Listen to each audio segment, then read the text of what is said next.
today. From NRG Stadium in Houston, Texas. It's Week 18 of the MFL on EA Sports.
Here we go.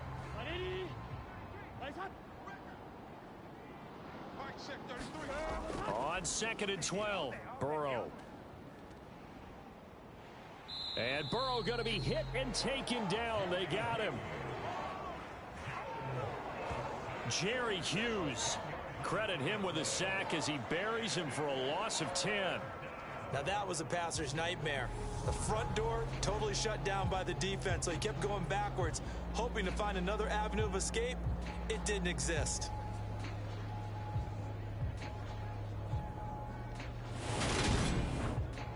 Here we go. So that'll leave Burrow and the Bengals with a 3rd and long after that sack we just saw. They'll drop to throw. He'll drop this one down to Mixon. And able to use a stiff arm for a little bit of leverage before he's taken down. A pretty good game. They do get 7 out of that, but not enough to prevent a 4th down. I hate to surrender the football when you're nursing a slim lead, but they're going to have to punt it away. Trust that defense.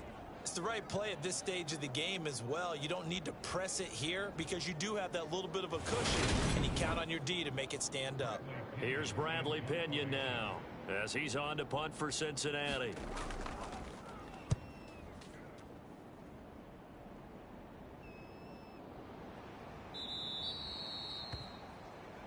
A 40-yard punt, give him 3 on the return, and the Texans will take over.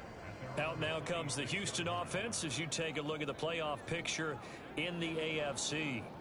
Well, here we sit, Week 17, just one more week in the regular season after this one. So if you're one of these teams trying to make a move and improve your spot or jump in from the outside, Charles, you better make that move now. And these final games are often a good barometer for all those teams fighting for position or a wild card spot.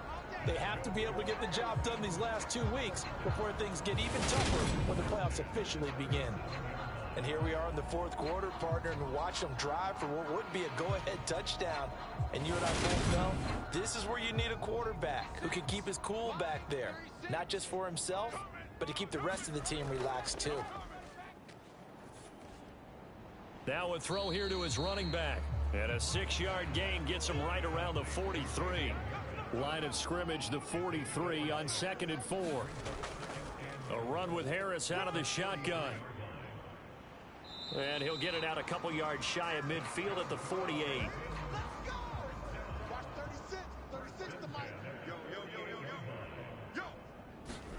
Block now on 1st down. That swung out wide to Harris. And he'll go down inside the 45 before going out of bounds. Just about every quarterback is trained to really look downfield first before you come back and make a nice, safe throw. And in this case, that's exactly what he did. Found his running back, let him create some space, and it turned out to be a nice play for the offense. And a good push up front, and he's able to navigate his way down inside the 30. 15 yards, the Texans pick up the 1st down. Not too shabby for his first carry of the game. That's exactly what most teams are looking for, a really good change of pace back.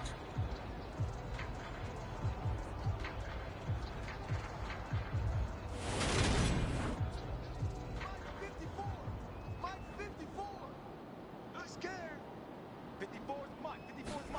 On 1st and 10, here's Locke. This will be complete to Mechie. And he'll be marked out right at the 20-yard line.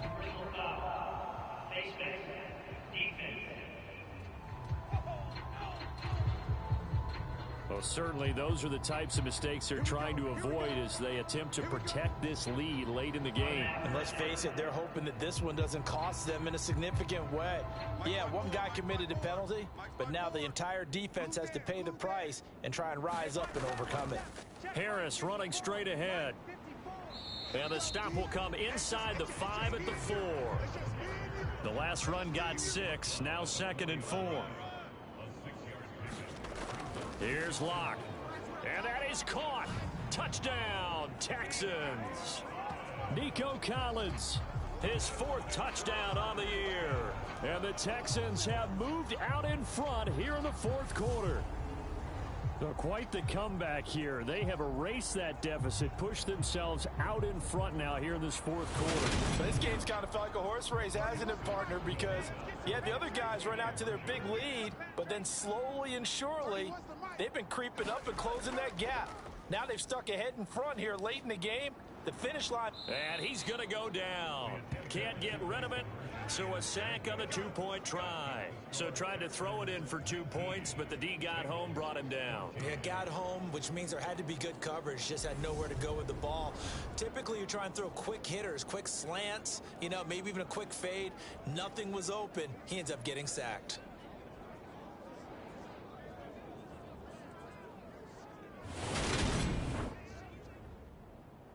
Out is the kickoff unit as they run up and send this one away. Taken at the goal line. And he's up across the 25 and down at the 28.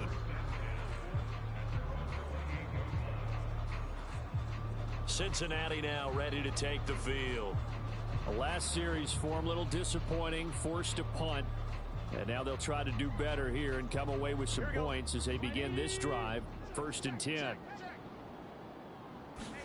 They will throw on 1st down with Burrow. This one caught downfield by Higgins. And he'll go out near midfield at the 49. A good pickup there, 21 yards. That was a nicely run slant route, and what the receiver's trying to do is make the defender think he's going upfield for a deeper route, and then breaks it off usually after about 3 to 4 steps and cuts towards the middle of the field. And now what he's trying to do is use his body to keep the defender away from the football and give the quarterback a really nice target. Meanwhile, Burrow's throw taken in here by Chase. And he's going to be out of bounds, but not before he takes it inside the 40. The Bengals passing game finding a rhythm. They've got another first.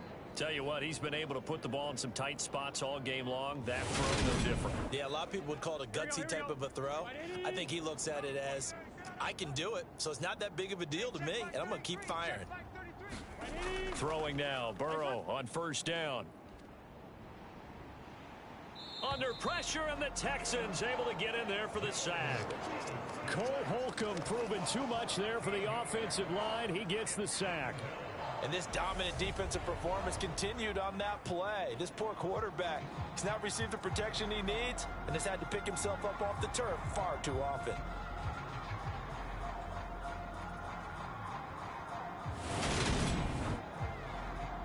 Now then, after the sack, it'll be interesting to see what they have planned for 2nd and 23. Here's Burrow setting up to throw it. Open man here is Gentry. And they'll get this down to the 42-yard line. Right there, he rose to the occasion late in a close game. It's something he thought about, dreamed about, and worked on throughout his career. Because in these types of situations, he wasn't going to allow extra coverage to keep him from getting the football. Now on 3rd and long, they'll look to throw. He finds his tight end, Gentry. And they'll get him down at about the 37, well short of the first.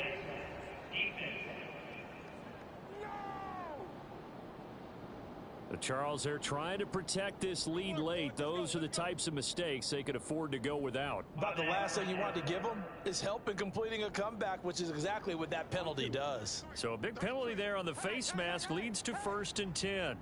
Hey, check Mike 33. Check Now it's Burrow.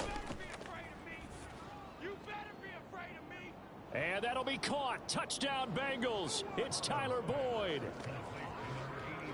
A 22-yard touchdown grab. And the Bengals have taken the lead. So a one-handed grab in the end zone. Nothing much more rewarding than that for a guy catching it. Not at all. And with what we just saw there, that type of a one-handed catch, what's next? Maybe they go up and almost Velcro it with their jersey in the ball. That's about all that's left. That play, simply spectacular. So a one-handed grab in the end zone. Not much more impressive than that. Defense wins championships, baby. Hey, check behind. Burrow's going to look to throw for it. You ready? You ready? And no, incomplete. They can't convert. So they tried to bump the lead up to a field goal. Instead, it stays at 1 here in the 4th. I think we can figure out why they went for 2 there, right? Up 1. You want to make it a field goal difference if at all possible. They didn't get it. Now they've got to play some defense down the stretch. Yeah, not much margin for error now for your D. They just have to get it into range.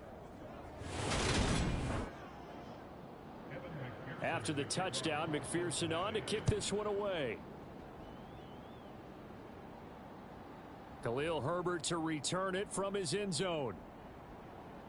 Now a crease here as he's past the 30. And they're going to have good starting field position. He's out of bounds, but not before he's across the 35.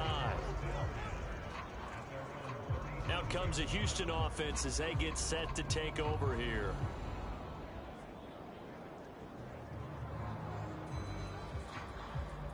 Good starting field position for the Houston Texans here as they come up 1st and 10 at their own 37. They look to throw. It's Locke. Can't get away, and he's taken down. That one will set him back nearly 10 yards here on 1st down on the sack. A rough couple of weeks for the man under center. 5 sacks last week, 4 now this week. Do you try to design some quicker developing plays if you're an offensive coordinator? I think you do that. I think you also change his launch point at times. In other words, move your pocket to the right, to the left, roll him out, bootleg him. Do some different things so they can't just rely on the fact that he's going to take 3 to 5 steps back in the pocket and line up and throw the football. Yeah, current formula is not working right now. Locke's throw taken in there by Cooks. A good pickup there, 18 yards as they get closer for 3rd down. Here we go, 3rd and 1. Gut check time on both sides. Throwing now is Locke. And that almost intercepted. Oh, they would have loved to have their first pick of the game right there, but at least it does get them to 4th down. They're going for it. This is Harris. And he's got the 1st down yardage as he takes it down to the 49. A solid pickup of 5 and a very solid 4th down conversion. And defensively, pure frustration. Locke now on 1st down. And he can't get a throw off. He's taken down. What a huge play at this point in the game. Locke. He's got a man. Complete. Now the Bengals going to use the first of their timeouts as they'll head to the sideline and talk over what to do next. Now a 1st down carry for Harris. And he will lose yardage and be backed up to the 24. Now a 2nd timeout called for by the defense as they'll head to the sideline and talk over what to do next. This will be a short gain of 3 before he's brought down at the 22. Now the defense will burn their 3rd and final timeout as they'll head to the sideline and talk over what to do next. And he will lose yardage here back at the 23-yard line. A loss of a yard, and it brings up 4th. Partner, you've got about 20 coaches on your payroll, but there's 60,000 of them in the stands. I don't think any of them like that play. And the later we go, it's starting to sound like 100,000 in here.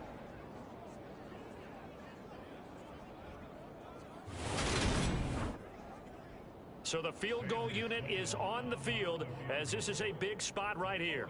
This to take the lead here in the final minute. And this one is right through. And the sideline celebrates as they have taken the lead in the final minute. All right, so time to reset here. It's a huge kick there, gives them the lead, but they've got to be careful that their celebrations aren't a little too premature. You're exactly right about that, because there still is time for the other guys to run a few plays and get into field goal position. So this defense is going to need to come up with one final stop if they're going to get out of here with a victory. So Burrow and the Bengals down by 2, 27 seconds to go. A chance to end this season with a bang as they come up with a 1st and 10. Here we go. 180. To throw, Burrow. That's complete to Chase. And he's going to pick up a 1st down here as that clock continues to run. Burrow connecting with Mixon. Give him a gain of 5 on the completion, and it's 2nd down. And a fun, close ball game comes to an end. On that last play, Charles, they were on the wrong side of midfield. They needed something near a miracle, and they couldn't get it done. Yeah, the effort, that was good. Very good, in fact. They were just a little too far out to get a decent look at the end zone for that last opportunity. Couldn't get it done, but a nice game overall. So for Houston,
today, from TIAA Bank Field in Jacksonville, Florida,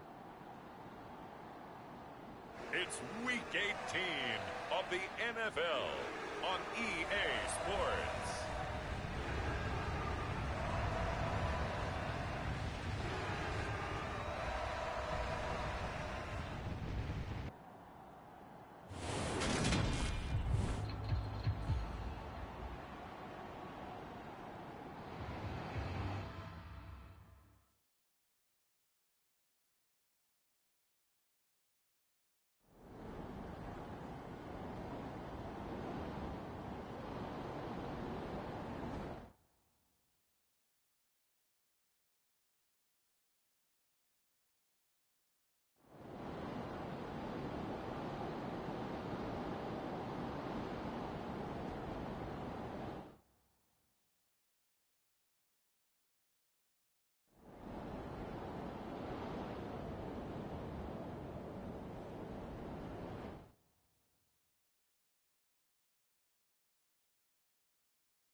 Hall again on 2nd down. And he takes us beyond the 35 before going out of bounds. 124 yards rushing now for the NFL leader coming into this ball game. Despite the score, despite the deficit, no quitting this guy. He's running angry, running through arm tackles. He wants to change what that scoreboard is saying.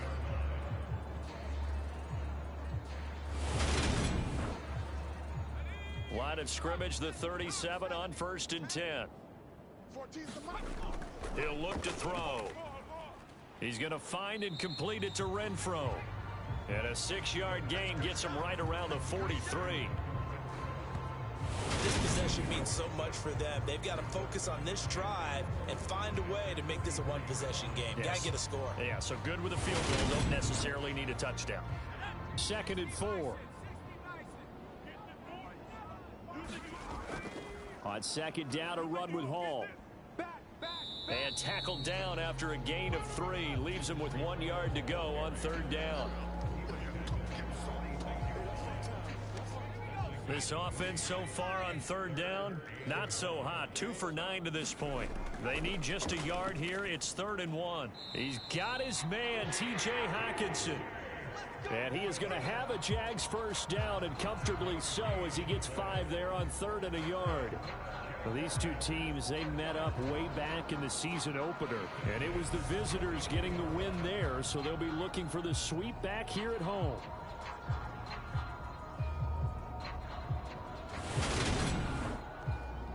Now from Colts territory, here's a 1st and 10 at the 49-yard line. Back to throw. That's caught by his tight end, Foster Moreau.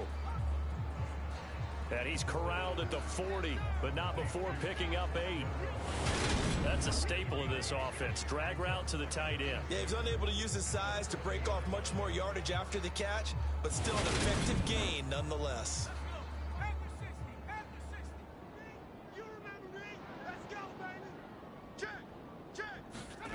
Second and 2.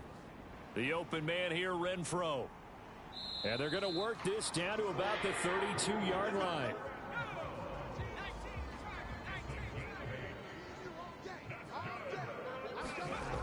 They'll look to throw again. And that's going to be incomplete. Too tough to hold on to that one. It's 2nd down. So now 2nd and 10 after the incompletion on 1st down. Now this one complete downfield on the left side. And they'll get him to the ground. He has another first down at the Colts 17-yard line. It's a pickup of 16 there, and it'll lead to a new set of downs. That catch for his career is number 589, so 11 away from 600, but it also right now ties him with Hall of Famer Fred Biletnikoff. And we remember Fred Biletnikoff well because of the way he went about his business in catching the football. And we're seeing something similar here. Someone who runs precise routes, has excellent hands, and knows how to get the ball to the end zone. Able to fight for about 4 yards there to the 13. Following the pickup of 4, here's 2nd and 6. They're going to look to throw. Quick hitter here, it's complete. And the Jags are going to be set up with a 1st and goal coming up as they get him down at the 6-yard line. They'll run with Hall. And he takes this down to about the 2 before going out of bounds. From the 2 now, 2nd and goal. Hall again. And he'll take this one in for a Jags touchdown.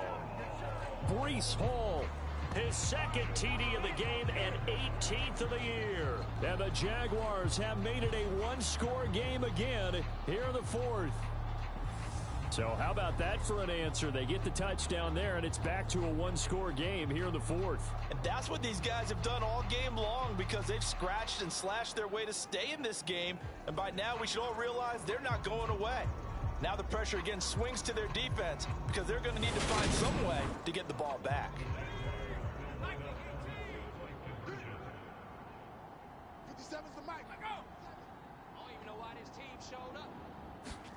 They'll try and throw for it. And now the pressure gets there, and he goes down. So he couldn't get rid of the football, and that deficit stays right where it is. Well, they tried to get 2 and ended up getting none because the quarterback had nowhere to go with the ball and ends up getting sacked. Nowhere to go at all. Great job, though, defensively. They were ready.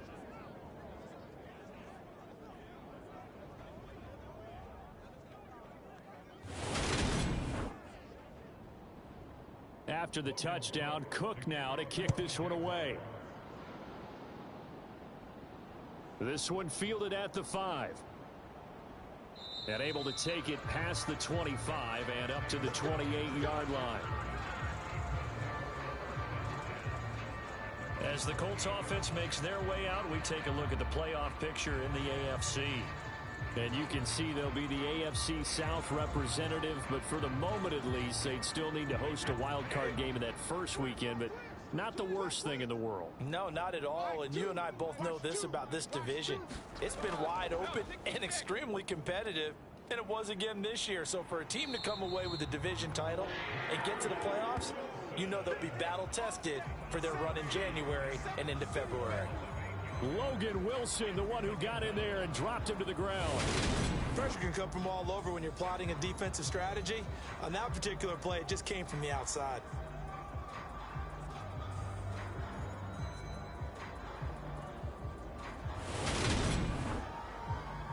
Clock continuing to run. They'll probably wind this all the way before snapping it on second down. Another try after the first down sack. Brady. Now that's into the hands of Mo Alley-Cox, the tight end. And he'll go down at the 26 following a gain of 6. Possibly a turning point. Big play coming.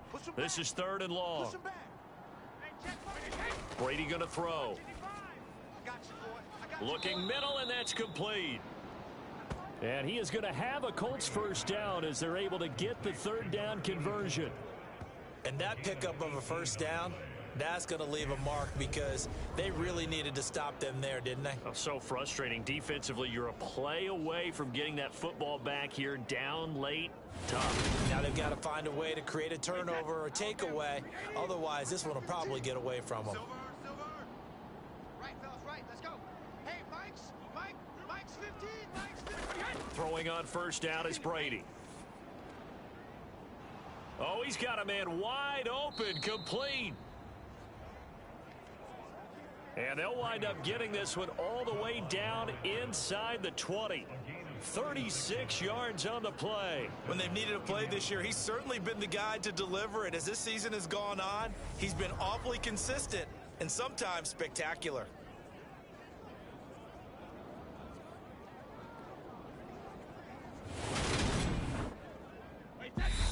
Fourth quarter, down to the final 2 minutes, and we've got a one-score game. So the Colts in possession of the football as we get you reset. They've got a 1st and 10 as they look to try and finish this one off. 1st and 10, Taylor now. And he'll get this one down to about the 17. So fresh out of the 2-minute warning, and here's another timeout taken with 1:55 remaining. This, in all probability, another run here on 2nd and 8. Hey, look, we're going to go Mike 15, guys. Mike 15. Again, it's Taylor. And not able to break away this time as they're going to stop him right around the line of scrimmage. Now the Jags will use the 2nd of their timeouts. That'll leave them with just 1 remaining in this 4th quarter of play. To throw is Brady. Mike's 15. And the throw there going to be incomplete. So decision time now because a field goal keeps it a 1-score game. What are you thinking? Well, I'm looking at the down and distance, and that's where the issue comes in. It's not short enough that it's a no-brainer and you go for it. You have to analyze this one. To me, you take the field goal, take the points. I don't think you want to risk coming away with nothing.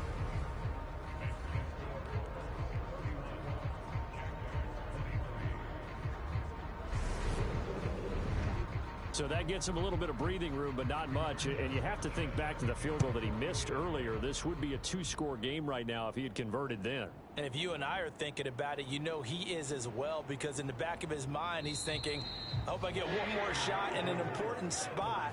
He just made that one. He wants one more later to truly make up for the earlier miss. So now the Jags down on the scoreboard. Just over 1:40 to play. They need a touchdown and, of course, the two-point conversion as well. Hawk 70. Here we go. 14's the mic. 14's the mic. Here we go, team. They'll start on the ground. Hall. And he'll take this ahead for about 4. Second down coming up. Now the Jags are moving quickly in the hurry-up. Here's a throw to his running back. It's complete. And they get him down, but not before he takes it across the 40-yard line. Counting down toward a minute to go in this football game. There's Hall bringing in another one. And he'll be tackled on the other side of midfield at the 46-yard line. And he'll find Thielen on the right side. And the tackle going to be made at the 38. Now they got to get to the line quickly. Throw left side complete. That's Thomas. The Jaguars now will use the last of their timeouts as the clock will stop with an even 20 seconds left to go. He's back to throw. Catch is made by Hockenson, the tight end. And he's brought down inside the 20 at the 18-yard line. He gets it underneath to Hall. And stopped a few yards shy of the goal line at the 3. Partner, what a finish to this one. I mean, this offense, they had it down there inside the red zone, but ultimately couldn't execute that final snap to find the end zone.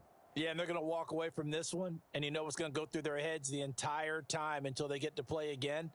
If we could only have that final snap to do over one more time, maybe with a different play call. So for Indianapolis, a victory in Week 18 gives them a final mark of 13 up and 4 down. And now they'll await the final seeding for the playoffs ahead. Meanwhile, for Jacksonville, they go out with a bit of a whimper as they wrap up a very trying 4-13 campaign. And this front office will have plenty of work to do in the draft and through free agency to turn this ship around.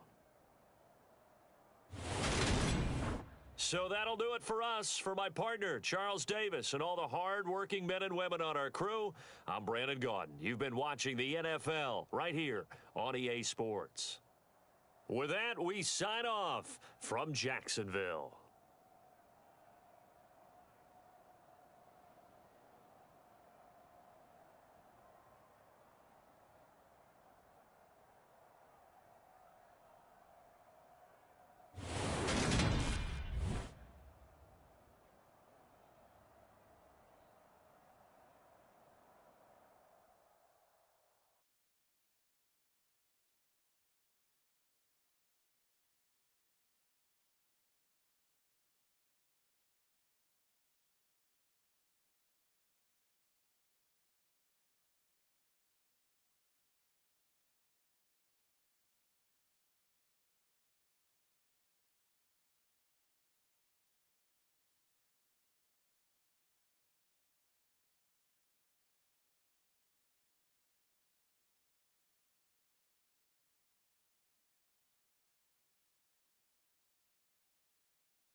Today, from U.S. Bank Stadium in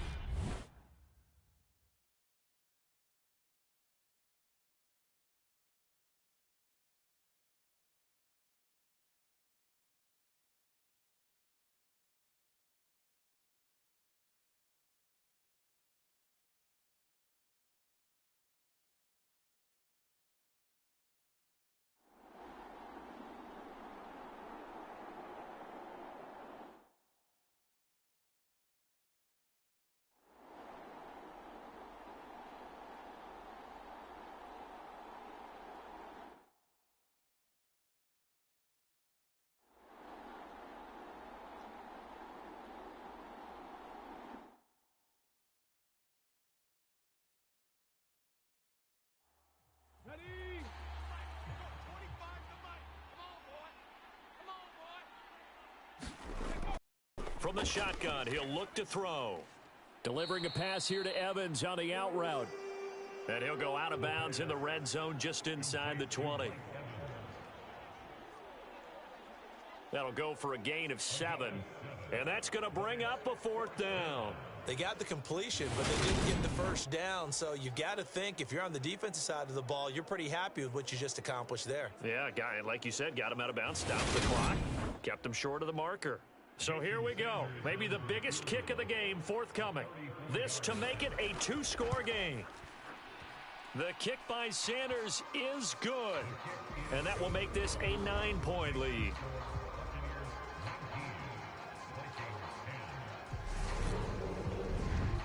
So that CD, an important one here in the 4th quarter. And that importance cannot be overstated. All eyes on both sidelines were staring that one down all the way.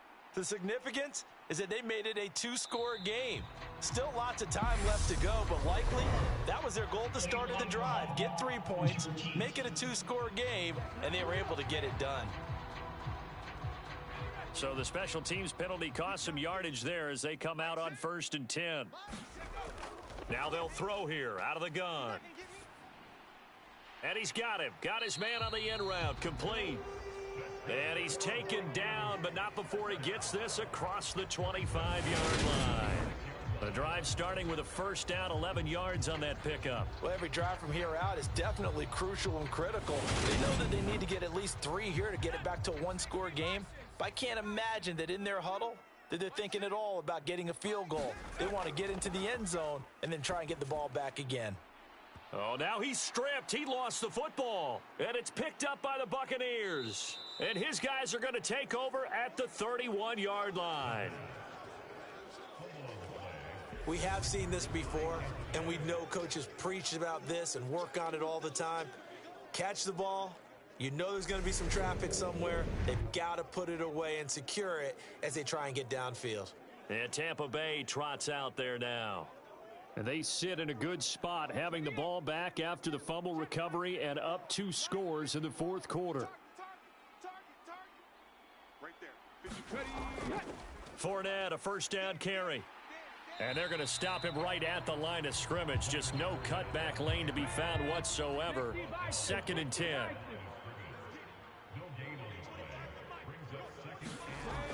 Second down, back to Fournette. And he is going to be stopped cold behind the line of scrimmage. 2 yards the loss, and now 3rd and 12. With his size, he's a tough man to bring down, but they do a nice job there stopping his progress and not allowing him to get back to the line of scrimmage.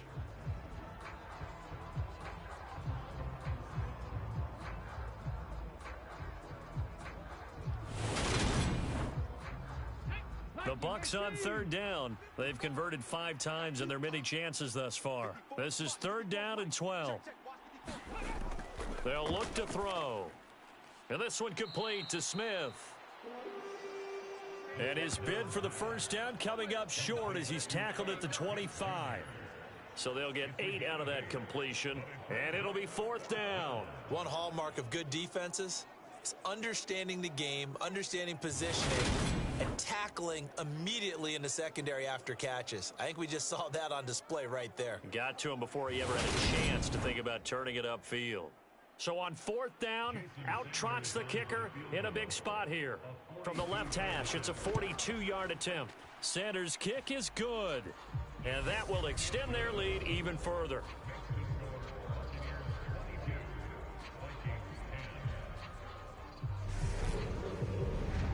So that maybe not a knockout blow, but I suppose certainly every little bit helps when you're trying to salt one away in the 4th. Well, the possibility of being beaten by 2 late touchdowns or at least sent to overtime does exist. But time, definitely a big factor at this stage of the game, is in their favor. Minnesota now ready for their next possession. And last time they coughed it up, led to a field goal. They're fortunate that it only led to a field goal, but still, they're not happy about it. Could you sense the relief, though?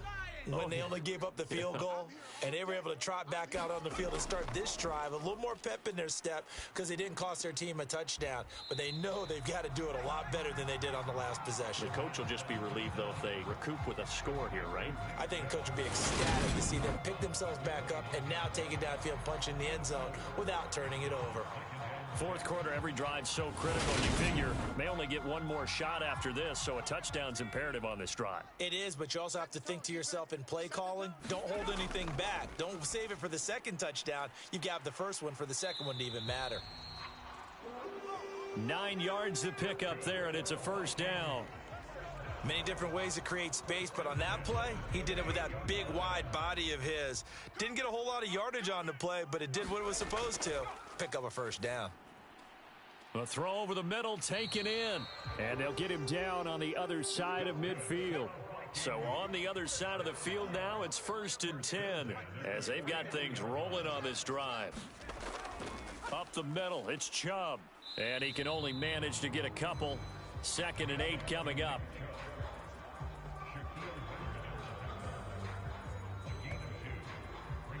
The last run got a couple. Here's 2nd and 8. He'll drop to throw. He's going to drop this one down for Chubb. And he's going to be taken down just shy of the 35. So from the 36 now, 1st and 10. They'll look to throw here. And he'll protect himself at the end here as he winds up getting pretty decent yardage. Nice work to get 7 out of that, and it's 2nd down. You know what I like about that play? He didn't try to do too much on first down. He took what the defense gave him, put together a solid gain to bring up 2nd and manageable. Now they have a couple of plays to pick up just a few yards and a new set of downs. Here's a throw out wide, complete to his running back right side. And he's brought down here just outside of the 20.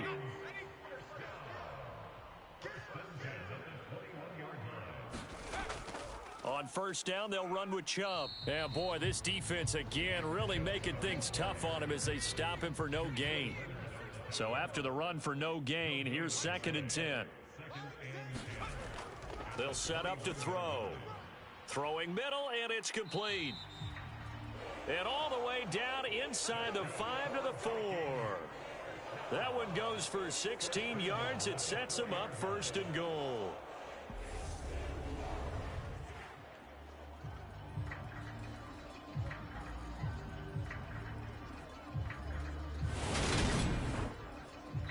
Two minutes left to play in this football game here on EA Sports. So the Vikings in possession of the football as we get you reset. They've got it 1st and goal as they look to punch in a late score. He'll look to throw. And he just throws this one away. Smart decision here this close to the end zone, and it brings up 2nd down. 2nd and 4. Under pressure now, and he's going to go down. Sacked back around the 8. A lot of tired bodies on that field, but this is a big play, 3rd and goal. And this is caught now for a late touchdown. So hold everything here. This one's not over yet. I'm not sure win-win is the proper term here, but it certainly felt like it. They got the touchdown they needed, but if I'm on the defensive side of the ball, okay, you got the touchdown, but it sure took you a long time. Yeah, because offensively there, you're probably hoping for a 1 to 5 play drive. That one ate up a little more time than they were hoping. You're exactly right, and if you have that 1 to 5 play drive, you actually build up momentum and even more hope. When they had to slog their way downfield, they got the touchdown, but it's almost like, yeah, you know, doesn't feel right. Exactly. Still an important piece of business to take care of, the extra point. And this is back to a 5-point game. So that drive, 12 plays in length. And it ends with a touchdown pass to Tyreek Hill. The kickoff team on the field now as they will send this one away. And he won't return this one. He'll go down to a knee, and they'll start at the 25. Here comes the Tampa Bay offense now heading back out onto the field. Well, they can smell victory, partner. They can see it on the horizon, but certainly we're not done yet here. Defense still has 3 timeouts, and obviously this is a very slim lead they're holding on to. And let's face it, the easiest way to get this done, challenge your ground game. Challenge your offensive line, your tight ends, your receivers, anyone who's going to lay down a block. Don't let there be penetration because they're going to stack the line of scrimmage and maybe bring extra people to the ball. If you can do that, make them burn their timeouts, run out the clock, life will be good. But if you really want to gamble a little bit, a quick play action, quick throw, might be able to get it done. Just make sure it's not incomplete and stop the clock. And nothing doing. He's immediately taken down at the line of scrimmage. The Vikings going to signal for the first of their timeouts as they'll talk things over prior to this upcoming second down play. They'll try and run some clock with Fournette. Now a second timeout called for by the defense as they'll head to the sideline and talk over what to do next.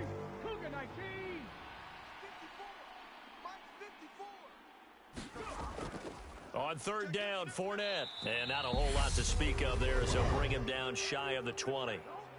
Now the defense will burn their third and final timeout as they'll head to the sideline and talk over what to do next. On fourth down, the punt team is on as this is sent away. Fair catch taken just inside the 40-yard line. 37 yards on the punt with no return. And it will be Vikings ball, 1st and 10. So all eyes on this Vikings offense. Down by 5. And time, a huge factor. A possible crippling loss to their playoff status in the balance, barring a late score. They'll look to throw. Pass complete to Chubb. To the 40 and no further. So the broken tackle didn't get him much. The Vikings in the hurry up. They're hustling up to the line. And he'll get this into the hands of Hill, complete. He'll look to throw. Looking right side, and that's complete to Watkins. And he goes down at the 26. A pickup of 13, and that last play began at the 13. First down. Going out wide, finds Chubb. And they're going to get this down to about the 17-yard line here. This one came right down to the wire. And CD, they had that one final chance to try to navigate their way into the end zone, but couldn't get it done to avoid the loss. Yeah, and how about the defense there? Because while they had one final look at the end zone, the defense made sure they knew what they were doing on the last play, executed it flawlessly, and no flags. Because remember, if there's a defensive penalty, there's one play left in the game that the offense gets. They didn't allow that to happen. So for Tampa Bay,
today, from M&T Bank Stadium in Baltimore, Maryland,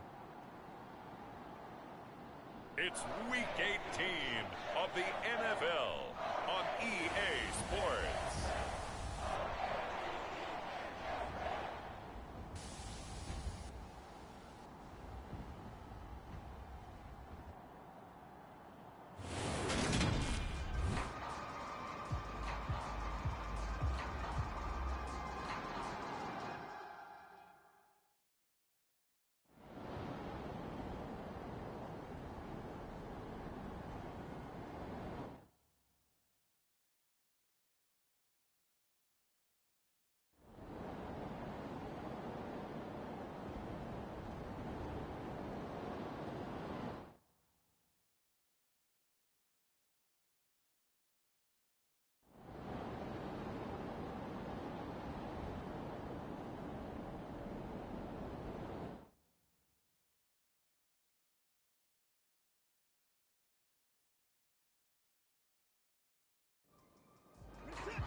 On first down, it's Watson. He'll get this out wide here to Elliott. And he's going to be taken down at the 28-yard line. You got the big lead defensively. Willing to give him that underneath stuff, right? And this is why you work on your tackling. Tackle them after the catch, inbounds, keep the clock running. Just go ahead and bleed the game out that way. On second down, Elliott. And he stopped immediately there. He got maybe a half yard at most, but officially they'll be left with a 3rd and 2. The offense on third down, they're hitting it just 30%, 3 for 10. Here it's 3rd and 2. They go back to Elliott. He's been busy. And he will have a Steelers first down. It won't be by much. He needed 3, and he got 3, barely. But the mark shows first down. These two teams met in Baltimore. You might remember earlier in the year with the Ravens winning that game. So a win here in Baltimore would give them the season sweep.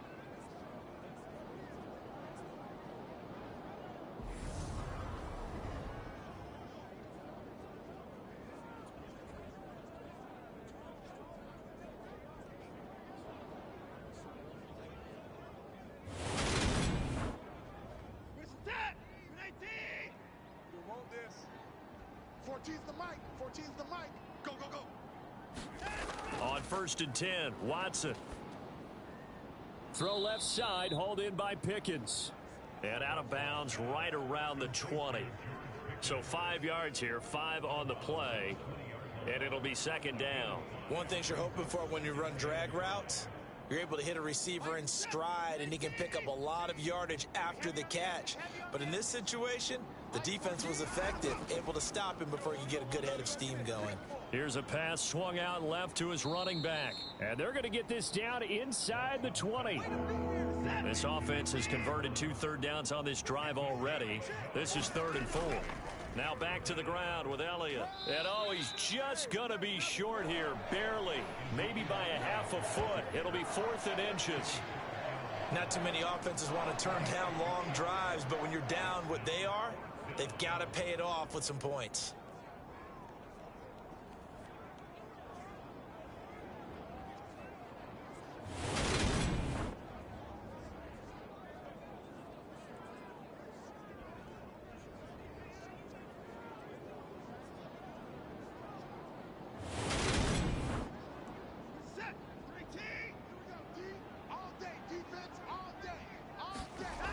Giving to the big tight end on 4th.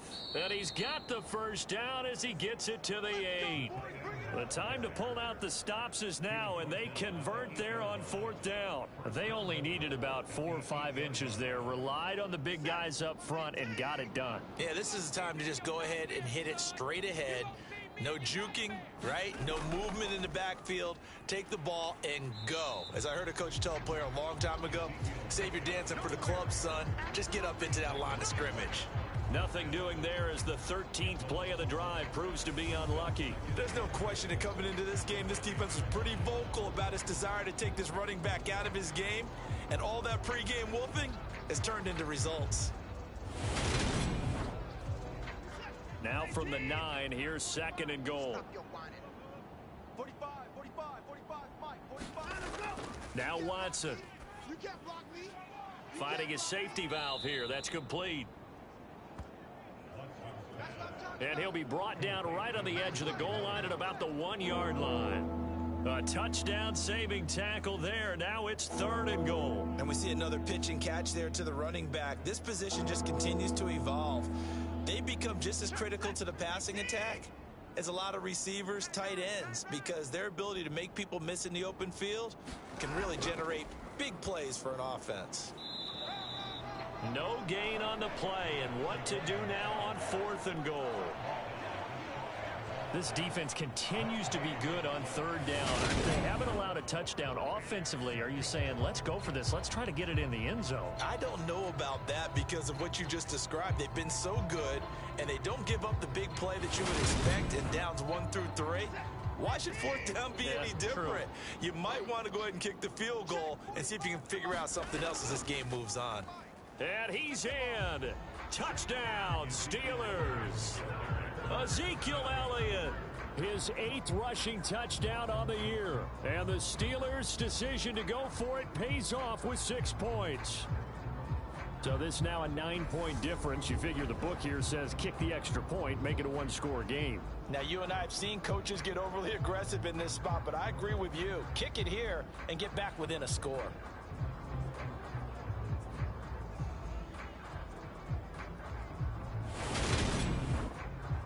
And now in a 9-point game, they'll still just need to go for 1 here.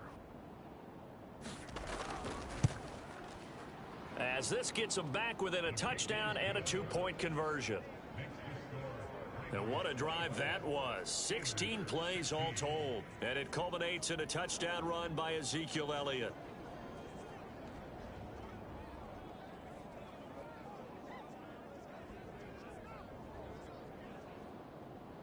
Boswell now to kick it away after the touchdown.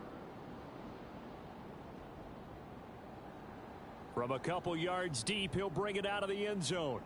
And he's up past the 20 to the 22-yard line.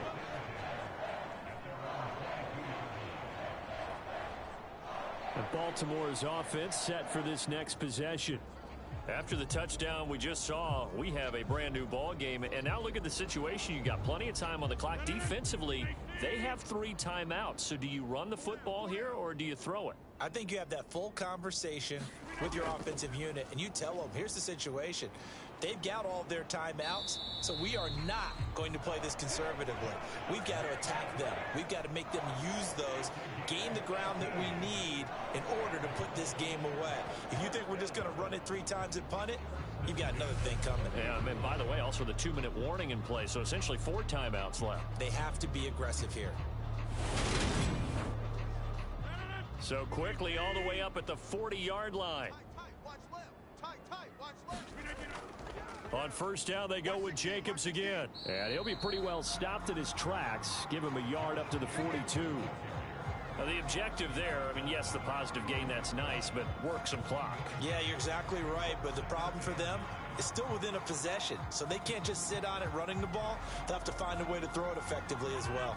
The run only got a yard. Here's 2nd and 9. We got 4. We got 4. Rodgers going to throw. He'll swing that out wide to Jacobs. They'll wind up getting just a yard. And 3rd and 8 now. That might feel like a little bit of a lost opportunity there for the offense because the defense brought pressure that time. And sometimes against that, you can get out to your running back, and it can turn into a big gain downfield. But what a nice job they did getting to him quickly and holding him to a short gain. 4th quarter, down to the final 2 minutes, and we've got a 1-score game. So it's Raven football here as we welcome you back. Now, this is a big 3rd down, and you'd have to think we'd see a timeout right away if they can't stop him here. And he'll take this one across the 45 up to about the 46-yard line. And now we'll see a timeout used on defense as they stop it right out of the break with 1:57 to go in the ballgame. The Ravens send their punter out now. He's been terrific so far. This is away, but boy, headed straight for the sidelines. So Deshaun Watson in the offense. Down by 8. 1:52 to play. How will this thing pan out? We'll watch as they come up on first down. Here we go. Here we go. Here we go. 45's the mic. Let's go. To throw, Watson. That's going to be caught. It's Austin. So the completion results there in 9 yards. And they'll have a 2nd and 1 forthcoming. That's to Freiermuth. 7 catches for him now, and this last one, a first down. Here's Watson. He's got Elliott. And they're going to get this to about the 44-yard line. Counting down toward a minute to go in this football game. Now Watson. And this will be incomplete. Physical play on the football there, and it's 2nd down. Limited time left on the clock after that incompletion, so I think both sides are going to savor every second to prepare before the next snap. Because once the ball's in motion, it may be a nonstop push to finish this drive off. Everyone better be on the same page right now, because I think they're going to try and get several plays off in quick succession if they can. They'll get to the line here, but remember, it's also 3rd down. He finds his man Johnson. And he will have a Steelers first down as they're able to convert by plenty there on 3rd and 1. Watson to throw. And that is incomplete. Oh, the coverage a little too good there, and it's 2nd down. Watson. Oh, he forces one there. It's a potential dagger as it's intercepted. Picked up by Xavier Howard. Well, this game has not been short on intrigue, but that's the backbreaker right there, and it's going to put any hope of victory to bed. Yeah, they knew they needed the touchdown, and when you have that little time remaining, they know they've got no choice except to go for broke, and that they did. But the interception, that means defeat. The offense for the Ravens returns to the field. And this one all over but the shouting, you might say. Now, there's one timeout remaining defensively, but probably no real need to use it here. Yeah, the only time they would use it, strictly for pride. On the ground, it's Jacobs to start the drive. And strong running there gets this up over the 15-yard line. Now the Steelers going to use their 3rd and final timeout as they get it with just 19 seconds left on the clock. And they will take a knee here. Listen, anytime you take a knee to end a game, that means you've won it. So it doesn't matter whether it's home or on the road, but there's something a little extra special about doing it in front of your home crowd, isn't there? And the home crowd applauding. They're happy with what they've seen. Chalk this one up in the left-hand column for a win. Yeah, that's right. Head to the locker room, throw the wristbands in the crowd for the kids, your gloves, your towels. Get to share it with the home team.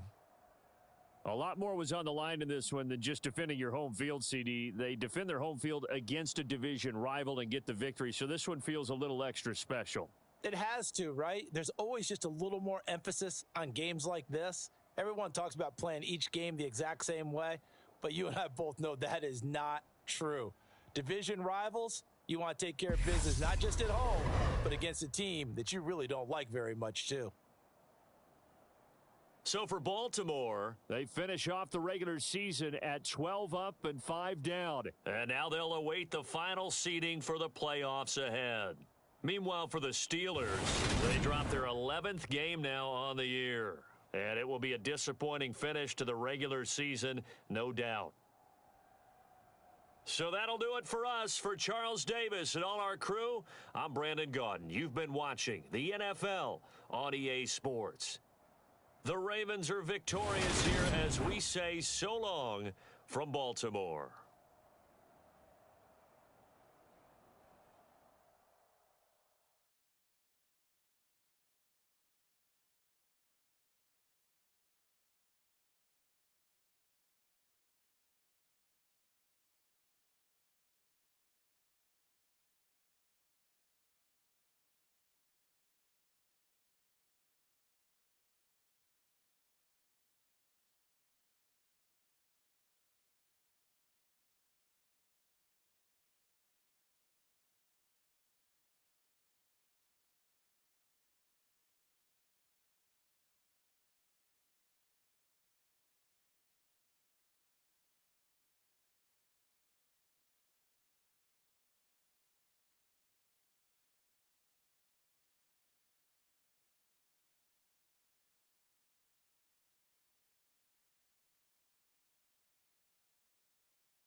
day.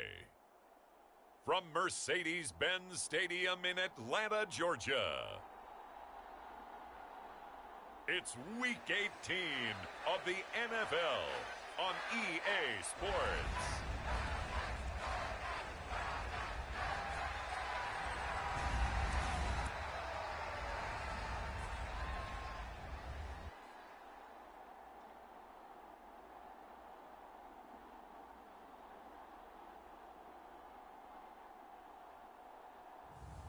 As we'll see Desmond Ridder and the Atlanta Falcons versus Ryan Tannehill and the Tennessee Titans.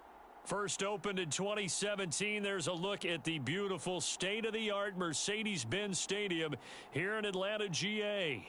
Today, the curtain falls on the regular season, and we've got a good one in store between the Tennessee Titans and the Atlanta Falcons.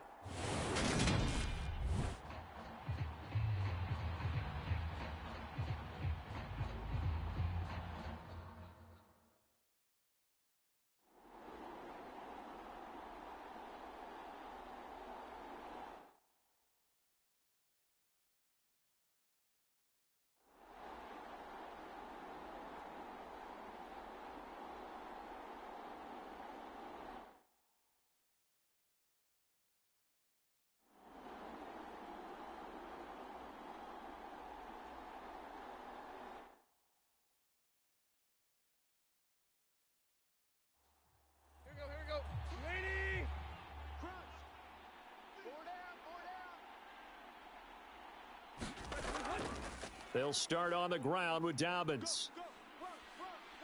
And he'll be out of bounds across the 30-yard line. Here's a 2nd and 2 now from the 33.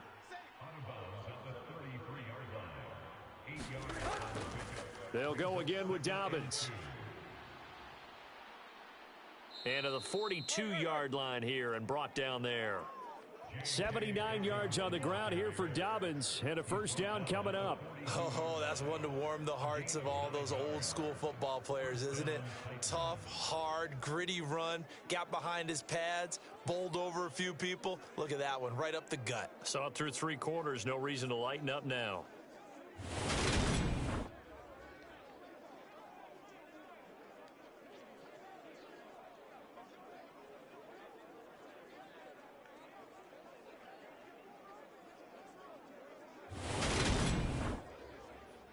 Back-to-back good plays have them on the move on first down. Dobbins running out of the gun. And he'll push this forward only to about the 42-yard line. Here's 2nd and 9, just a yard on that last run. On 2nd down, here's a run from Haskins. And he's going to bowl his way forward to the 48. The Titans on 3rd down, not quite 50%, 4 for 9. This is 3rd and 4. Tannehill. Over the middle, complete. It's Fuller. And that's going to be good for another first down as the tackle's made at the Falcons' 40. The 3rd down conversion is successful. Give them 12 yards that time. And that's a much-needed first down right there. Look, they're down by 8. So logic says they don't have to get a touchdown out of this drive.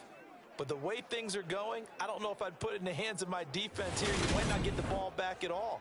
So if a 4th down situation comes up, I'm thinking hard about going for it right here and right now. On 1st and 10, it's Dobbins.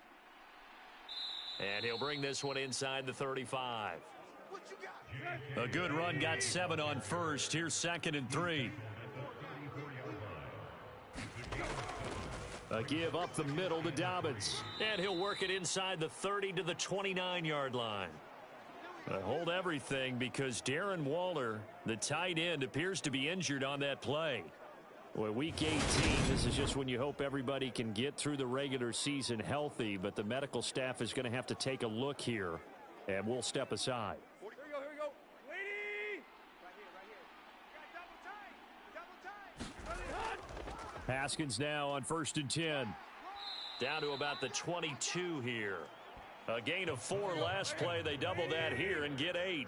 He was taken down at the 22-yard line. They'll try the air now with Tannehill. Throwing quickly to Wilson. And he gets it inside the 10 to the 9. A solid pickup of 13 sets him up first and goal. You can see the time and effort and thought that they've put into their passing game because it was evident right there. It looks like a simple pitch and catch, but you and I both know that they have planned for this and worked hard to make it happen.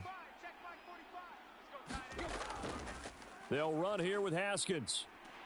And they'll get this from the 8 to the 5. Pickup of 3. That's good power football on first and goal. A lot of teams will throw from there, but that's a nice job to chew up a few more yards and get yourself closer to the goal line. Second down, and they go back to Haskins. And he will score. Touchdown, Titans. Hassan Haskins with his 4th rushing touchdown on the year. And the Titans have a chance to tie things up as they trail by 2 here in the 4th. So part 1 of what they needed is done. They get in the end zone. Now you have to imagine we'll see a try for 2. And that's what the book says, but defensively, they can't hang their head right here. They've still got a chance to come out with a lead if they make a play. Here we go.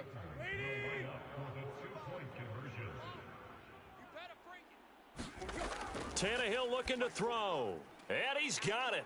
The conversion good, and we are tied in the 4th. Still time to work with on the clock, but they wanted the tie now, and they got it. And I love their aggressiveness. Go ahead and get it done. Get the game tied. Now your team has the momentum, and you're staring across the field saying, let's see if you can match us. Fitting for what's been a tight ball game. We're all even at 20 now as the kick's away. Fielded just outside the goal line. And beyond the 20, but not by much. In fact, just a yard pass there to the 21. Atlanta now coming out on the field. Well, they just gave up the score to tie it. That's the bad news. The good news, plenty of time in this 4th quarter to try to grab that lead back. Falcons 1st and 10 here as Ritter gets them ready. At their own 22. Gives it to Algier to start things off. And he'll take it ahead to the 28-yard line. 6 yards on that last play. Here's 2nd and 4. Here's a play fake as they set up to throw. That's going to be caught downfield by McLaurin. And he'll be taken down, but not before they work it across midfield. That one covers 24 yards. It's a 1st down. And partner, in a tie game in the 4th quarter, you and I both know in the NFL, that's when you lean on your stars, and he came through with a nice catch right there. So operating from Tennessee territory now. Here's 1st and 10 at the 49-yard line. Back to throw. And he just gets rid of it. Throws it away. A wise move there. Looked like nobody open. Now 2nd down.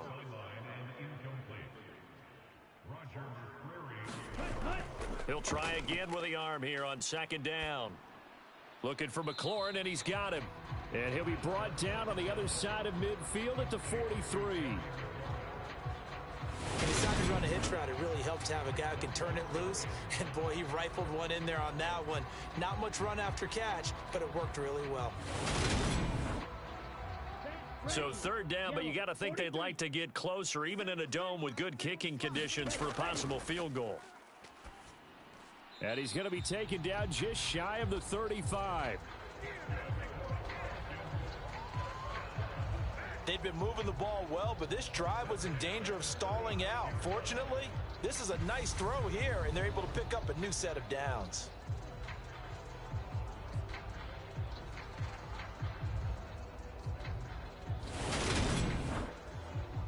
So from the 36 now, 1st and 10. Man, that's trash.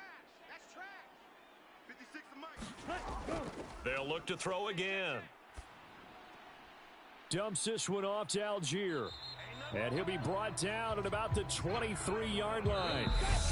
The Falcon passing game looking good on this drive as they get the 1st down. So it's Falcon football as we welcome you back. They've got a 1st down in field goal range already. On 1st and 10, it's Algier. And not a whole lot of room to operate there on the first down run. He gets maybe 3. The last run got 3. Now here's 2nd and 7. Here's Algier again on 2nd down. And they'll work this down to the 15 for a pickup of 4. Here comes play number 9 now as they come up on a 3rd and 3.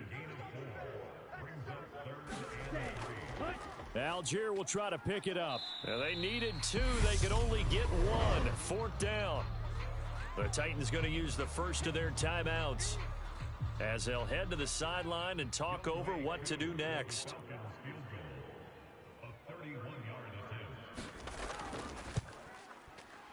Koo knocks this one through the post. And with a little over a minute to play, they have taken the lead.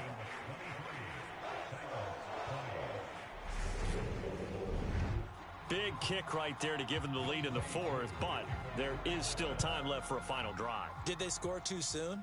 Post-game will tell us, right? Depending on what happens on this drive, that's how we'll analyze it. If the other team scores, they scored too soon. If they somehow hold on, they managed the clock exactly right. So now Tannehill and the Titans down 23-20, a minute 4 on the clock. A chance to end this season with a bang as they come up with a 1st and 10. Tannehill. And now he lost the football. Tannehill loses it. And the offense will get this one back. Boy, that could have been catastrophic at this late stage of the game, but they avoid disaster. And he'll wind up getting about 8, but the clock will run. Also, don't forget, it's now 3rd down. Now Tannehill. And he can't get a throw away. He's taken down. Grady Jarrett drops him for a loss of 14 yards, and it also brings up 4th down. Well, it took us until the final play, Charles, to officially decide a winner, although on that last play they were so backed up it would have taken a miracle, and they couldn't get that miracle done. Well, I like how you stayed with it because we both knew that this had to go down to the last play, and neither side was going to exhale until that play concluded because we've seen the improbable before. A couple of laterals, maybe some poor defense on the back end. They might have gone all the way to the end zone. In this case, though, it didn't happen. Perhaps next time. So for Atlanta, the win here in Week 18 gives them a pivotal 11th win on the year, running their final mark to 11-6. And now they'll await the final seeding for the playoffs ahead. Meanwhile, for the Titans, this loss will mean they finish the season on the wrong side of 500 at 8-9. And they can take solace in the fact that this team never quit all the way to the end. That'll do it for us. I'm Brandon Gaudin.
Today, from Bank of America Stadium in Charlotte, North Carolina, It's Week 18 of the NFL on EA Sports.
We got three, fellas. We got three.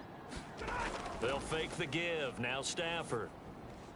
That'll be caught. It's Cup.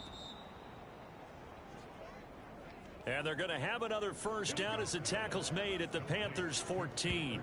A good pick up there of 20 yards. Those are the kinds of plays right there that show you why he's the number 3 man in the NFL in terms of receiving yards. Also tells you there's a full combination of what he's got going in his game. You name it, from route running to catching the football. That's why he's able to produce those types of numbers. Here's a 1st and 10 at the 14-yard line. Mike 20, Mike 20, Mike 20. From the red zone now, Stafford. And look at this. They get the turnover they needed. It's intercepted. Picked up by Pete Werner. He's at the 50. He's at the 30. 10. And he will bring this one back. It's a pick 6 for a Panther touchdown. This game, it's been defensively oriented on both sides, so I guess it stands to reason that the play of the game comes on defense. So it's my kind of game. You know that. That's Anytime right. we have a That's defensive battle, but that, as you said, it stands to reason that's the way the game tilted. Someone had to make a big play, and the way the defenses were dominating, that's exactly what we got. Three down. Hey, check. They'll look to throw. And he's got it. So the 2-point conversion is good, and they add on to their 4th quarter lead. And they turn the pick 6 into a pick 8 with that 2-point conversion. I love how you upsell. That is outstanding right there. What a big-time play. Big switch in how this game was going, and then they capitalized a little bit on top. So they throw the pick 6. They'll get another shot at it now as this one's in the air. This fielded right at the goal line. And he'll go down as this drive will start at the 25-yard line. As the Rams offense comes back out, here is the NFC playoff picture coming into the weekend. And it's all come down to this, hasn't it? Final week of the regular season. As this year's playoffs play out anything like the regular season has gone, could be in for a wild and fun month of January. And we can break the rules because we can look ahead. All right, there's not a coach out there that's ever said to their team, all right, let's look three weeks down the road. It's always right here, right now. Forget that. Think about what the playoffs are going to look like. The teams that we see that are already in, the teams that are trying to get in, we could have some great matchups. I like the design that we're seeing right there. This is what they need. Down by a touchdown here in the 4th. They just need to keep working their way downfield.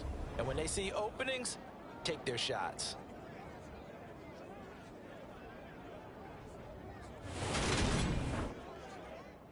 Took just one play to move all the way to the 44 as they try again on 1st down. A shotgun snap for Stafford. That's swung out wide to Harris. So give them 5 yards there on the pitch and catch, and that'll bring up 2nd down. All defenses worry that whenever anyone catches the ball and has a head of steam come out of the backfield, it could turn into a big play with missed tackles or he runs through people. But they were right there waiting, and they stopped him for a minimal gain. Watch the run. Mike 20, Mike 20. Hey, watch the screen. Now a play fake, and it's Stafford. He's got Higbee complete right side. So back-to-back plays, each get nothing. And now 3rd down and 6 to go.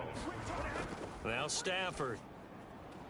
And able to find Higbee. It's complete. And he'll be brought down just shy of the 40.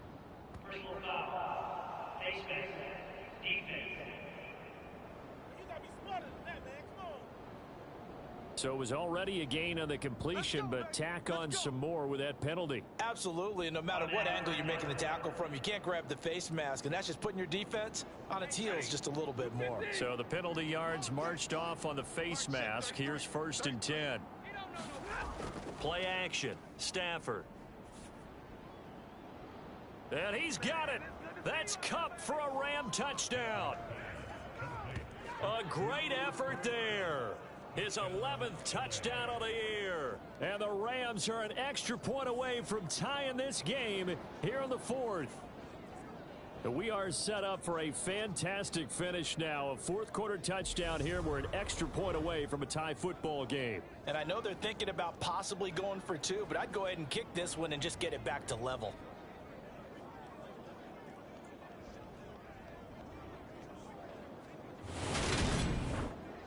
Santos now to add the PAT.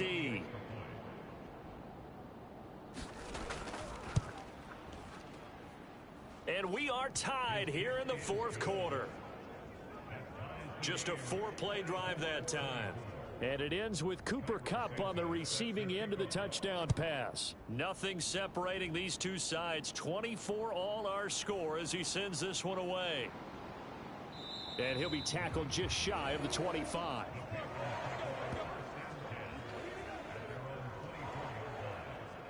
There's DJ Moore as he and the rest of the offense head back out there. And I know that they've double-teamed him a couple times, but not a ton. Whatever they're doing isn't working. He's up over 100 yards. We'll see how they adjust. And when they do that, they weaken their defense in other places as well. And how many times have we done games where we've seen a guy have a big game like this, but it's usually not by himself, is it? Right. Usually it opens it up for other people to have big games as well. Now a throw here to his running back. And he'll get it up to the 33-yard line. A good gain on first has him set up with 2nd and just a couple of inches now from the 29. They'll look to throw here. He's got the connection to Moore. These two have hooked up 9 times now this afternoon as they pick up the first.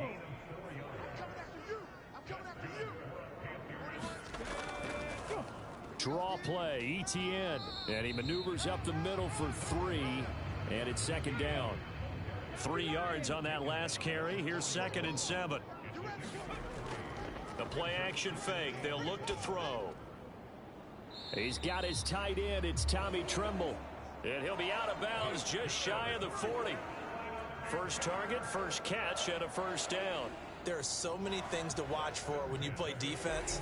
And reading your keys, you always hear about that, and having your eyes in the right place. Sometimes your eyes can fool you. How about that play action there? That sprang the big guy, didn't it? Able to dump it over the top to him. So from Rams territory now, it's 1st and 10 at the 41. They're going to look to throw. That's complete right side to Kmet. And he's going to be taken down just shy of the 35. Such a tough position to defend near the line, even when you add a 2nd defender, but the big man shrugged off the extra body and made the play call a success. Under 4 to go now as the clock runs and they come up on 2nd down. 53's the mic. 53. 53. Watch the out. Watch the... Back to throw here. To the right side, and he's got Moore complete. And he's going to be marked down just inside the 35. Oh, it's time to give a little credit there to the defense. They played that very well because it was a drag route, and he ran it a little shallower than normal as he worked straight across the field. He was hoping he'd get lost behind the defensive line, but once he made the catch, nowhere to turn upfield and gain any yardage.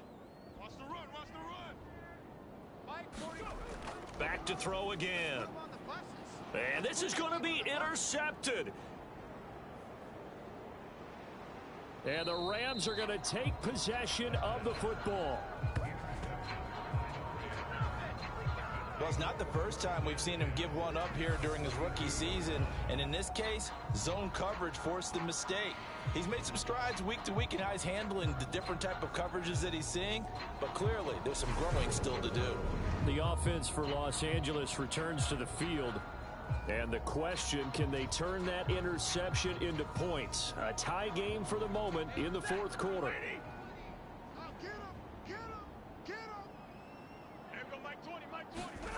After the interception, here's Stafford. He gets it complete to Harris. And he'll be out just a yard or two shy of the 30. Line of scrimmage, the 31 now on 1st and 10. Harris running straight ahead. Just a yard on the pickup there, and it'll bring up a 2nd and 9.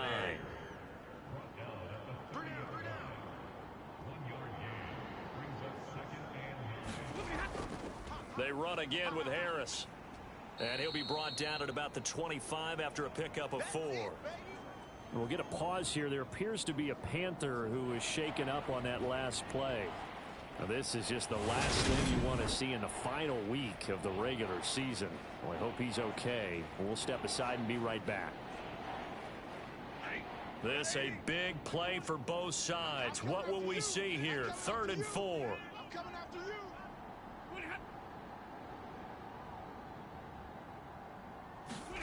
From the gun, here's Stafford. Got an open man finding Jefferson. And he is going to have a Rams first down as they're able to get the 3rd down conversion. And with that last play, he's now up over that 300-yard mark. And in today's NFL, it almost feels routine. And I hate that when you talk about a 300-yard passing game. To me, 300 yards still signifies excellence, and he's achieved that in this performance. So not quite a 1st and goal. It's 1st and 10 from the 10. 49, guys. Mike, 49. They'll try the right side with Harris. And he is met at the line of scrimmage, and he goes down right there. Officially no gain on the play, and it's 2nd down. Getting down to the good stuff. All tied with 2 minutes remaining on EA Sports. Harris going to get it again on 2nd down. And nowhere for him to go again. He'll get back to the line of scrimmage. That's it. Officially nothing on that one. No gain. So they're left with still 10 to go on 3rd down. Right where this set of downs started, they need a full 10 here to pick up the 1st down and move the chains. On 3rd down, here's Harris. And he's not going to get anywhere close to the marker as they'll stop him well short of the yellow line. Now the Panthers going to use the first of their timeouts as they'll get it with just over 90 seconds to go in the ball game. Santos' kick is up and through, and they have taken the lead here in the final 2 minutes.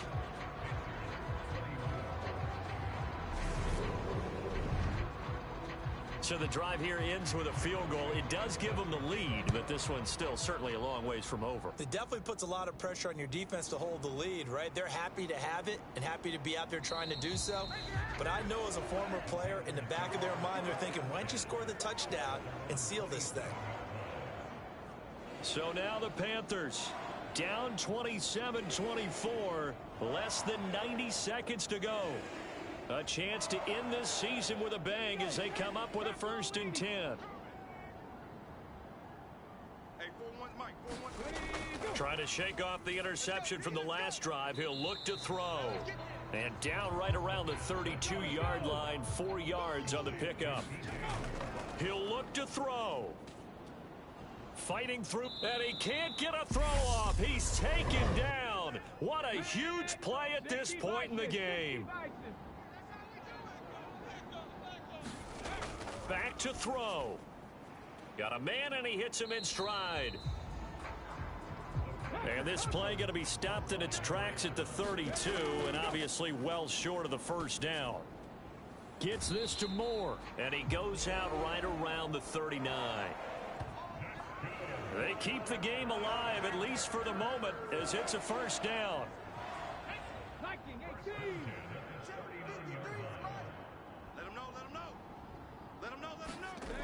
They'll look to throw. This is Anderson. It'll be a gain of 5, and that's going to bring up second down. The Panthers got to go quickly. They're moving with a sense of urgency right now. Going down the middle, and it's complete. And this is going to be another first down as the tackle's going to be made at the Rams' 36. And with just inside of 10 seconds to go, they'll burn their final timeout. 9 seconds left. And we've got a timeout. 9 seconds remaining. So now one of the biggest kicks of the night is forthcoming. This to potentially send us to overtime. And his kick is absolutely perfect. And they will tie this game here in the final seconds.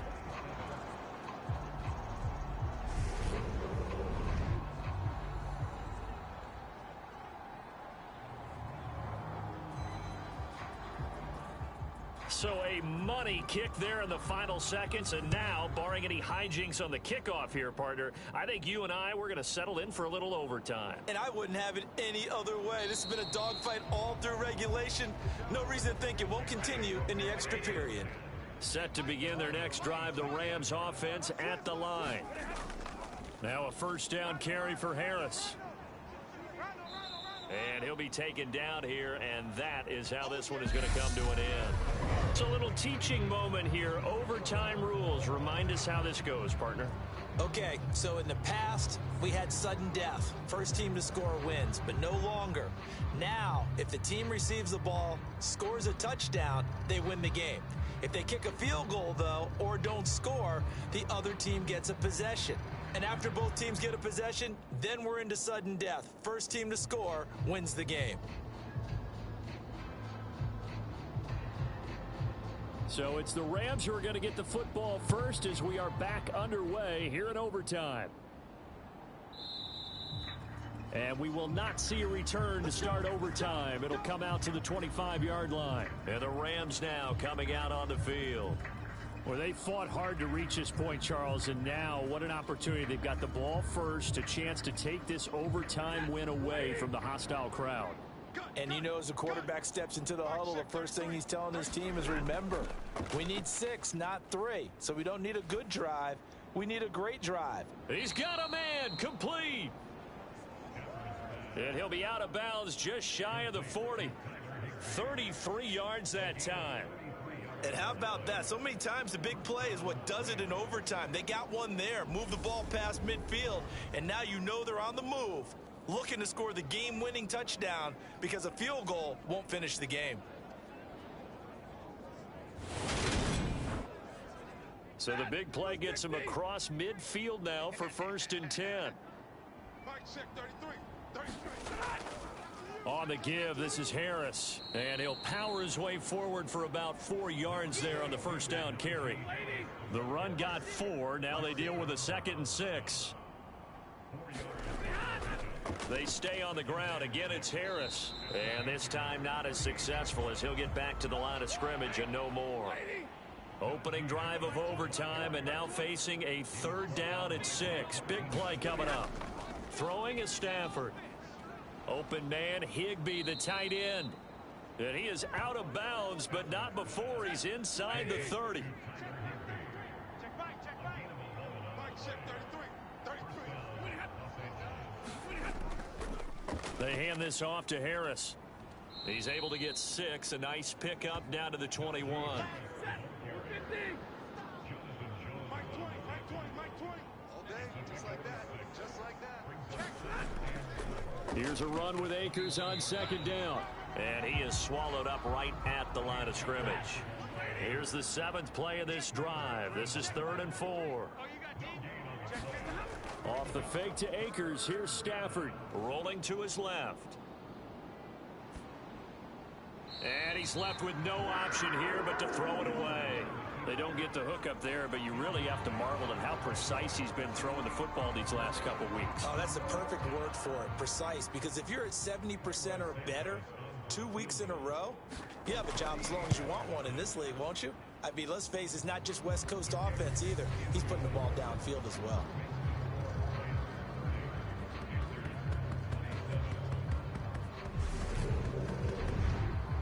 able to put 3 on the board here on the opening drive of OT, and now up to their defense to try and see if they can hold this one. I like how you framed it up because obviously this game is not over, right?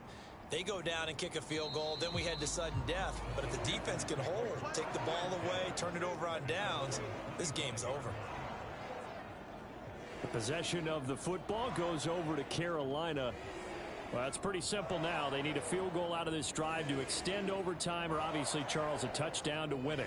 Yeah, and I'm taking the defense's perspective on this one, partner, because now they know with a 3-point lead, they can afford to give that up because you just keep playing, right? Overtime gets extended. But if you give up the touchdown, it's game over. So on offense, every play you make, you've got to try and get just a little bit more out of each one in order to try and get to the end zone because they're going to play everyone back, keep everything in front. Now a man open down the middle of the field. That'll give them 8 that time, and they'll be left with second and a couple. Now back to throw. And a dangerous throw there as that's knocked down and incomplete. After the incompletion, here now, 3rd and 2. They'll stick with the passing game as he looks to throw. And this is caught. He hits more. And he goes out of bounds. It looks like right at the 50.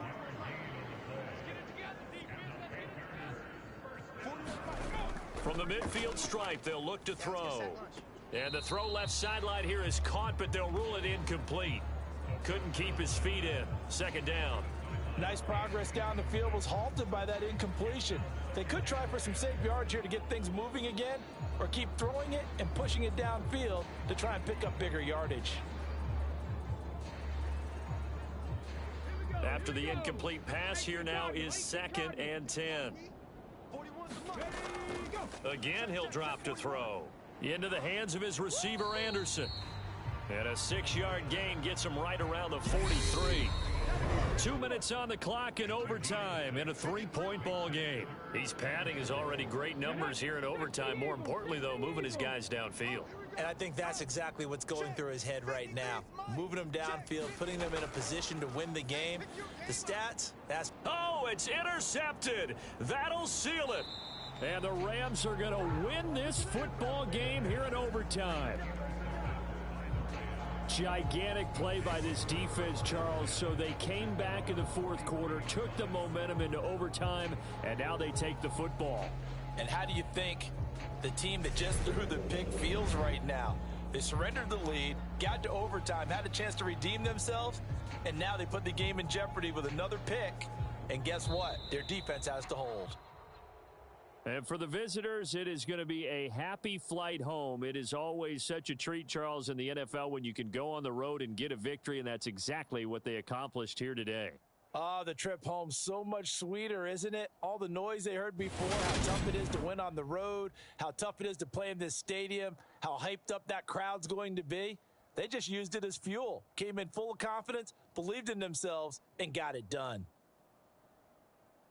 So for Los Angeles, the win is number 9 for them on the year. And that is maybe not exactly what they were hoping for, but a better than average season nonetheless. Meanwhile,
today.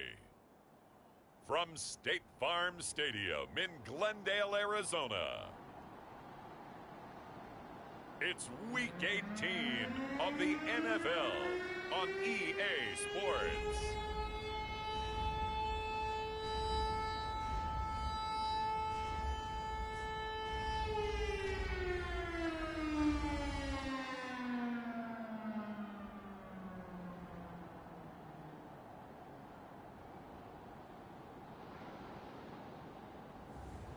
As we'll see Kyler Murray and the Arizona Cardinals versus Baker Mayfield and the New York Giants. EA Sports coverage of the NFL takes us to the Valley of the Sun at State Farm Stadium here in Glendale.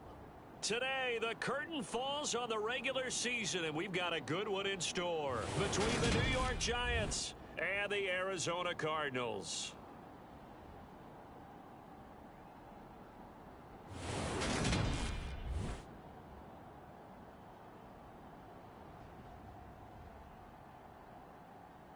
With Charles Davis, I'm Brandon Gaudin. Charles, you look at this Cardinal team as they get ready here. They come in losers of 2 straight, so they're trying to right the ship here a little bit.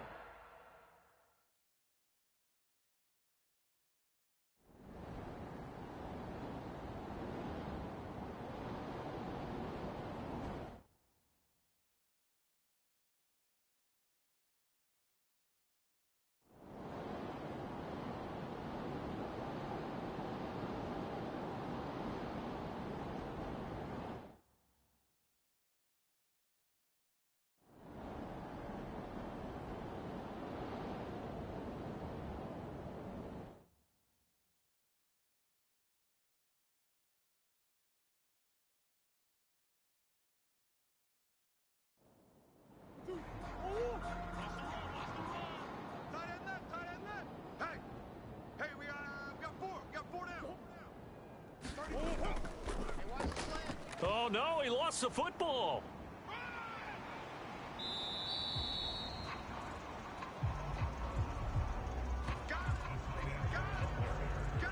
And the defense not able to get it. From a defensive perspective, what's that moment like when you realize the ball is loose? It is a moment where all concentration goes right to the football. This is something you've talked about in all your preparation for the game. And you probably talked about this training camp. Knock the ball free, take it away from the other team, and now you have that chance. There's a little bit of deflation when they end up recovering it. They knocked it free, but couldn't take it away. If nothing else, they've already taken a couple minutes off the clock here already as they come up second down. Second down and a run by Robinson. And he'll be upended at the 33 following a gain of 3. And guess what? It brings up third down. Murray to throw on 3rd and 1. Caught by the tight end Ertz. And they're going to have another first down as the tackle's made at the Giants' 21. Instead of a 3rd and 1 run, they go pass and they get 12 yards out of it. And that certainly appears to be a critical conversion right there, because not only do they keep the drive going, they take valuable time off the clock as well. They have to feel really good about that last completion. Check tight. 31's the mic. You. On 1st and 10, it's Robinson. And nothing much materializing there on the first down run. He'll get a couple, and that's it. Well done to sniff that out defensively. He had it diagnosed pretty quickly. I love that description because diagnosed is perfect on that one. Read his keys, made the play, and he couldn't even get going moving the football. Meanwhile, Murray's throw complete here to his receiver, Brown. And he's going to be marked down just outside the 10.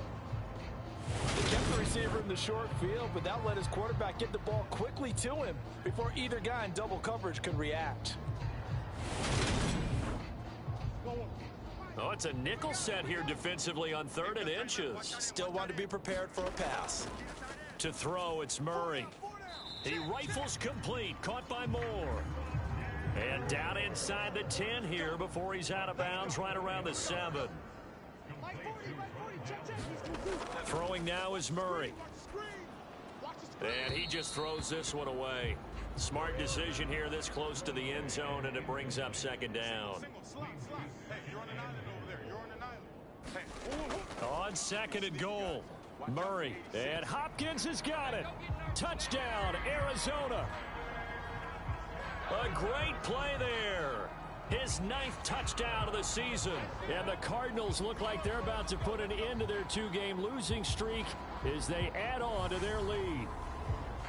Trying to bust out of that losing funk, and these fans have to like this, saying, all right, fellas, this is more like it. And I know that if this holds up after the game, they're going to give the fans a lot of credit being at home, getting the support. But you and I both know it goes deeper than that. They had to get it together in their own facility, look each other in the eye and say, okay, what's it going to take to break this losing streak? And they really came together with a good week of practice.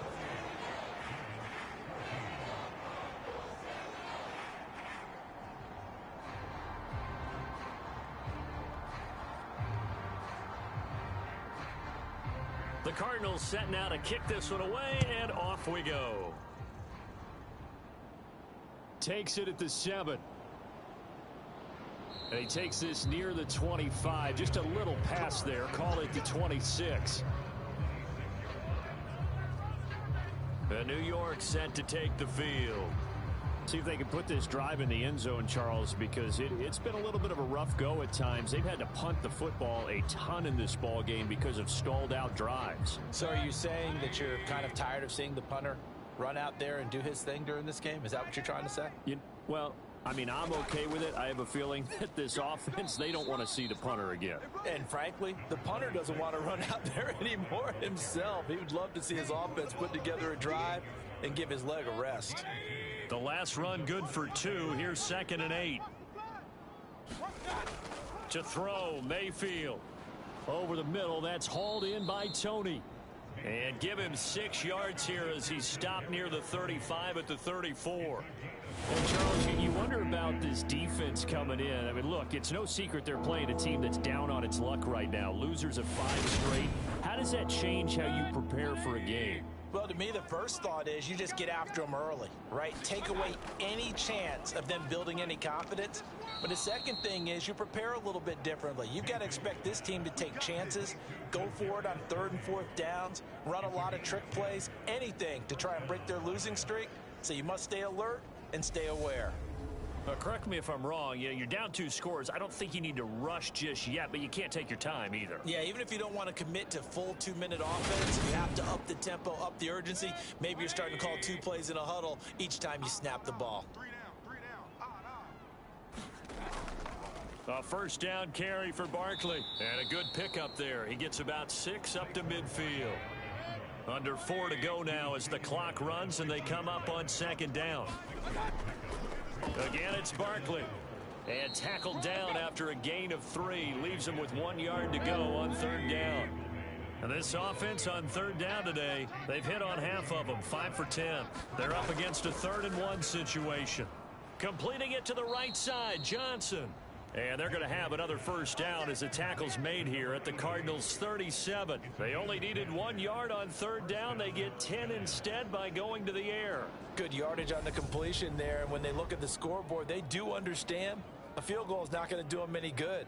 My guess, they're going to press the ball downfield as far as possible, try and throw it into the end zone and get a score because they know they've got to get that done and get the ball back as quickly as possible. On 1st and 10, Mayfield has this complete to Daniel Bellinger. And he'll be brought down at the 27.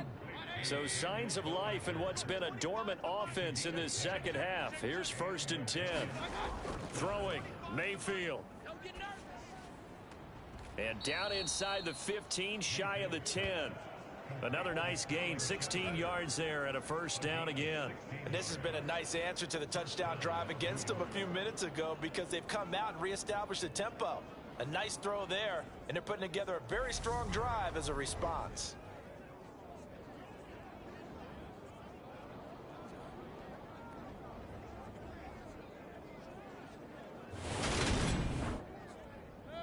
Now a 1st and 10 at the 11.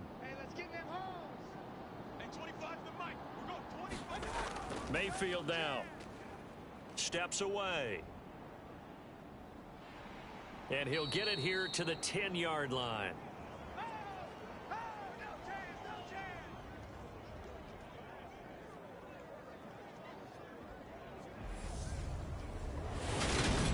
So it's Giants football here as we welcome you back. Now 2nd and 9 from the 10. And let's see what they've come up with offensively after having time to talk it over. And this is intercepted, and that should do it. Buda Baker with a pick.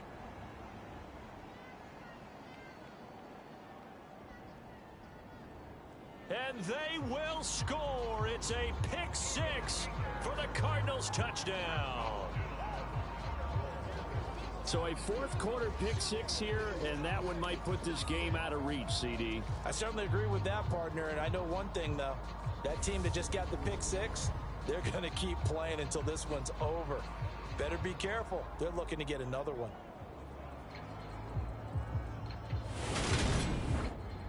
Extra point forthcoming.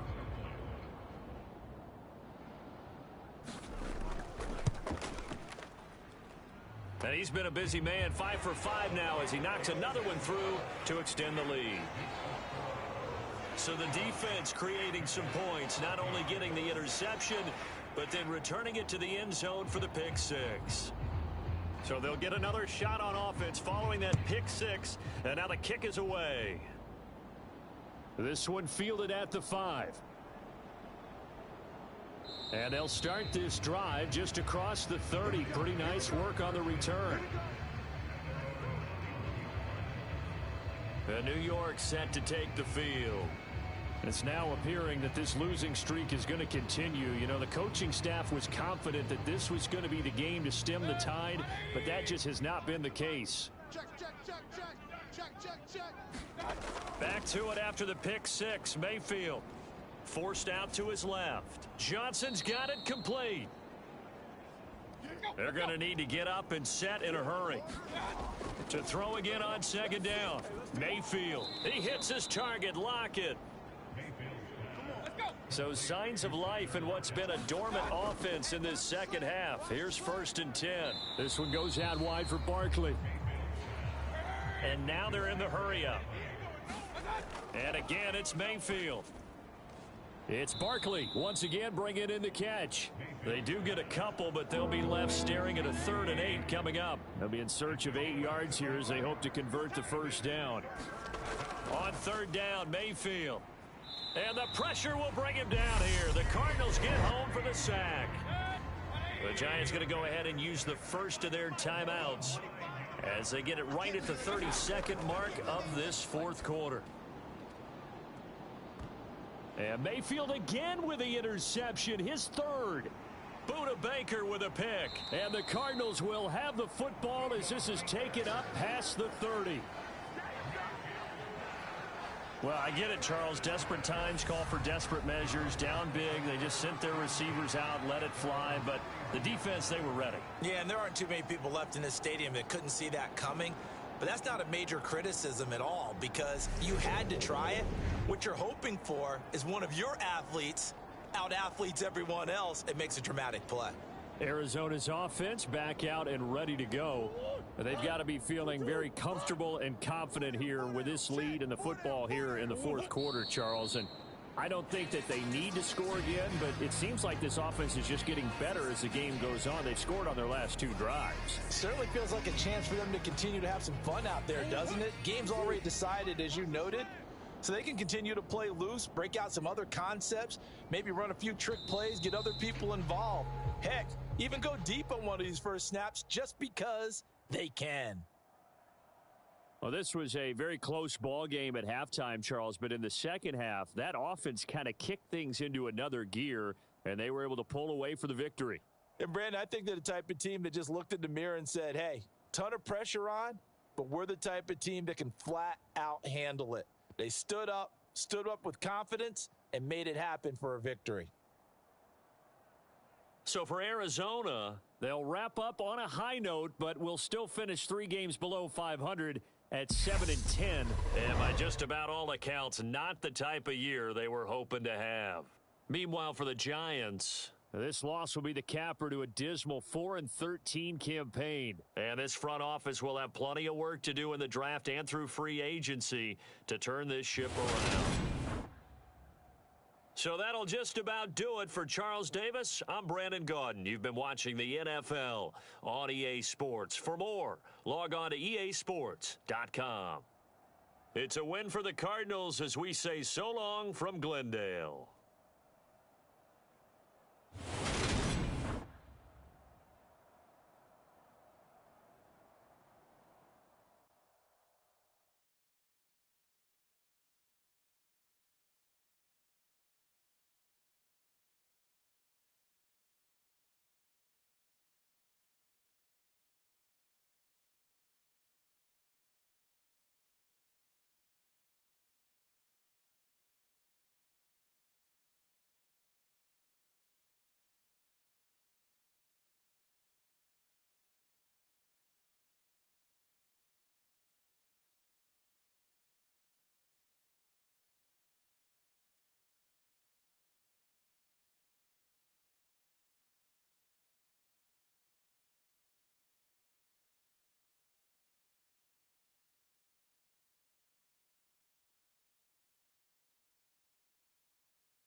Today, from Allegiant Stadium in Las Vegas, Nevada, it's Week 18 of the NFL on EA Sports.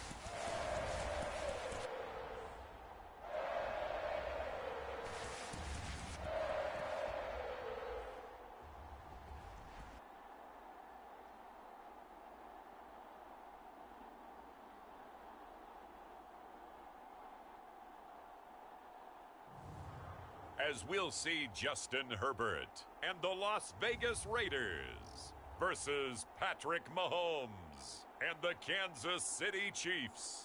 Well, even with all the buildings along the Las Vegas Strip and all the action here, this is one of the city's biggest attractions. Allegiant Stadium opened back in 2020. Today, the curtain falls on the regular season, and we've got a good one in store between the Kansas City Chiefs and the Las Vegas Raiders.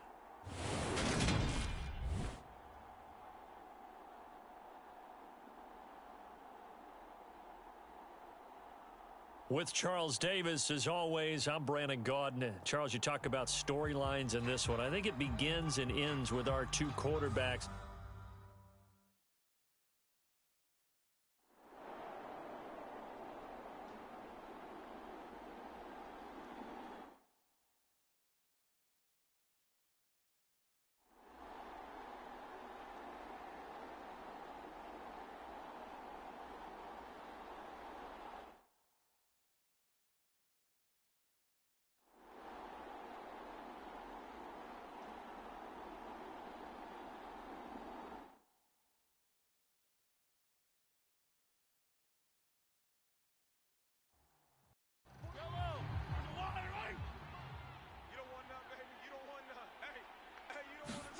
Mahomes now on first down. He's got it to Williams. And he's going to get a solid gain of 9 before being brought down. Second and right at a yard. Simple drag route here, lined up out left and tried to work his way back across the field. You probably saw me twitch there, partner, because I think he wanted the ball a little bit sooner. By the time he looked it in, defender was right on him. On second down, here's Henry. And he'll bring it up here to right at the 40-yard line. Able to get the 1 yard he needed, but nothing more.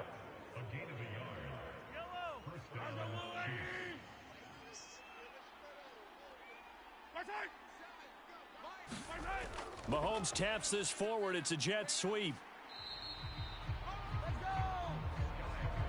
A nice play design there with the touch pass. Looked good at the start, but bottom line, the defense was ready. And they did a nice job scouting, didn't they? Not just scouting, but now executing once they saw the play for real after having worked on it all week in practice. They drilled on the play, then they drilled him. The Chiefs on third down, lacking much success, just 2 for 7 to this point. This time they face a 3rd and 2. Got a man, it's Ross, complete. And he's going to have another first down as the tackle comes at the Raiders' 39. Instead of a 3rd and 1 run, they go pass and they get 12 yards out of it. Would it be safe to say that as precise as routes are supposed to be run in the NFL, maybe they're not quite as precise in college ball? That's accurate, yeah. And I think we saw a college route in the NFL there. Just find the soft spot, find the dead zone, and find the first down. And that's what he just did.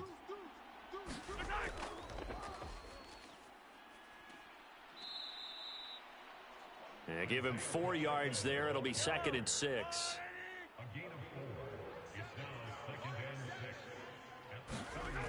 Now here's Mahomes. Being chased out left. And he will slide to a stop. He does have the first down. The drive continues as they search for a tying touchdown. Here's 1st and 10. Inside handoff, Henry. And he'll power his way forward for about 4 yards there on the first down carry. Now, that was a quality play to start a new set of downs. That was simply an offensive line winning the battle up front and winning in a big way and giving their guy in the backfield a nice lane to hit.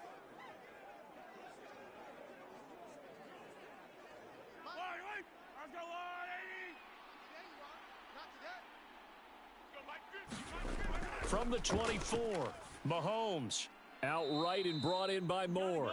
They'll get him to the ground at the 20 following a pickup of 4.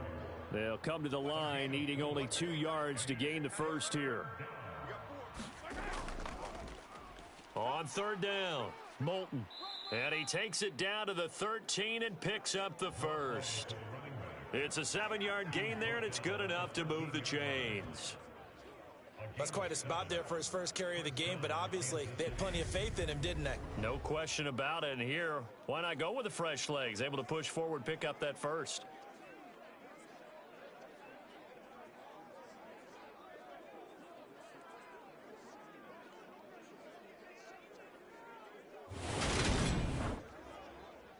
From the 13 now, they work on 1st and 10. Mahomes now to throw. Buying time to his left. And this complete to Henry over the middle. Touchdown! Derrick Henry with a milestone. Career touchdown number 100. Joining Curtis Martin and Franco Harris at the century mark as he continues to climb the all-time list. And the Chiefs are an extra point away from tying this game here in the 4th.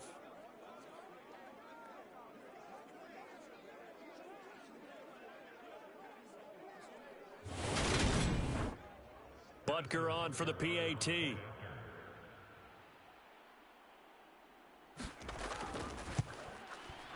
And no sweat, he puts it through, and we are tied here in the 4th.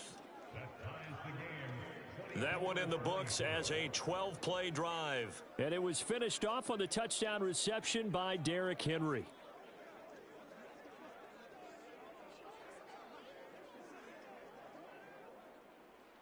Nothing separating these two sides. 24 all our score as he sends this one away.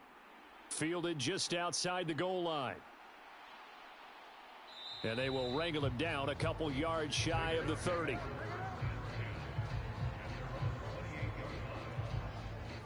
Here's Las Vegas ready to take the field. They no longer have the lead after that last touchdown, all tied up in the 4th quarter. And a chance for this offense to mount a potential game-winning drive right here. On first down, Justin Herbert. Throw right side is going to be caught by Kirk. He'll be hit down at the 33, 5 yards on the play. They like going to him in the slot. He catches another one. I think this comes under the heading of until they stop him, why not go back to it? He has something going really well. Great working relationship with the guy throwing the ball, and they keep making the connection. They'll fake the handoff. Now Herbert gets the check down throw to White. 2 yards on the pickup there. And now it's 3rd and 3. Coming up here looking for 3 yards to pick up the first. Herbert on 3rd down now. And he fires one, but incomplete. Well, the other day they told us when we've got 3rd and 5 or less, we have to be able to convert. And I guess every team would say that, Charles, but an opportunity missed there. What they were trying to tell us is they believe it's a matchup game at that point. And they liked some matchups that they had, thought they could exploit them, unable to do so on that play. Here's A.J. Cole now as he's on for the 5th time here today. And he deserves a bronze leg as he gets this one away. A pretty good punt there, but also a nice return of 12 yards. And it's Chiefs football, 1st and 10. KC's offense ready to take over. Excellent job by their defense to force the punt and provide them with this opportunity, all tied in the 4th quarter. Mahomes will lead the Chiefs up 1st and 10 at about the 32.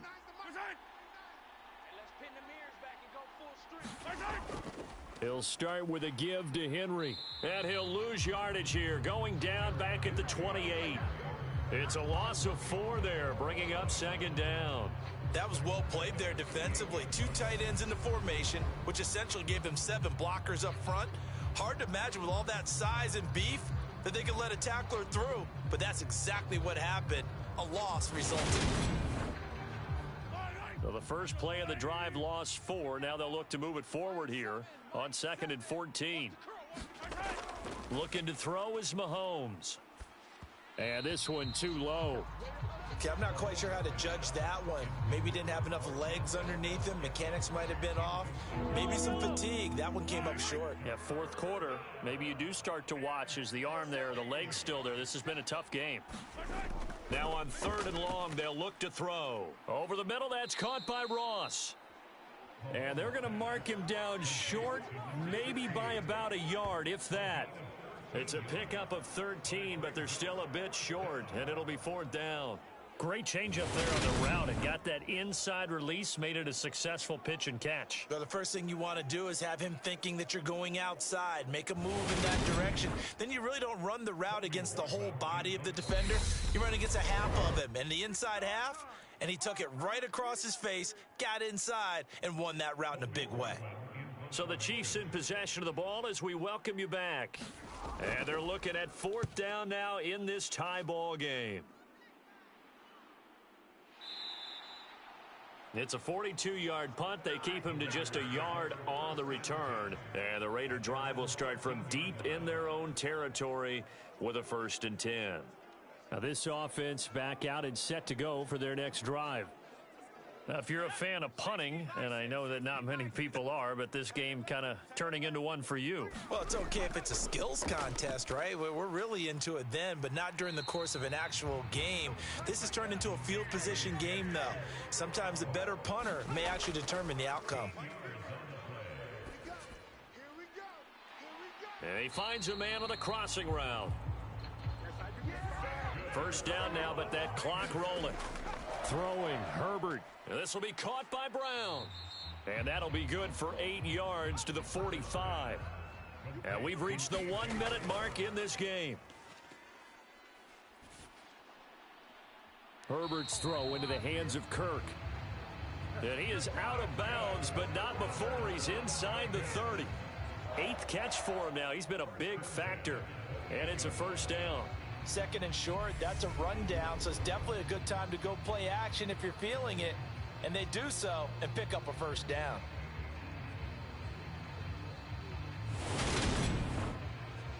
So signs of life in what's been a dormant offense in this 2nd half. Here's 1st and 10.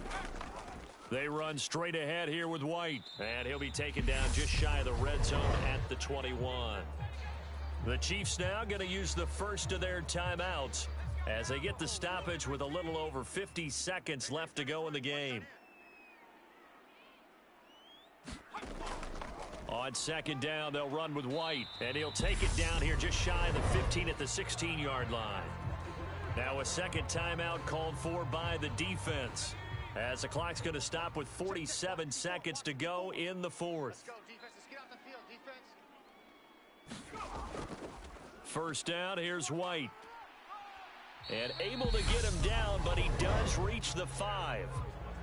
Now the defense will burn their third and final timeout, as they'll stop it with just over 40 seconds to go in the game. Here's White. A pickup of 4 on first down. It'll be second and goal.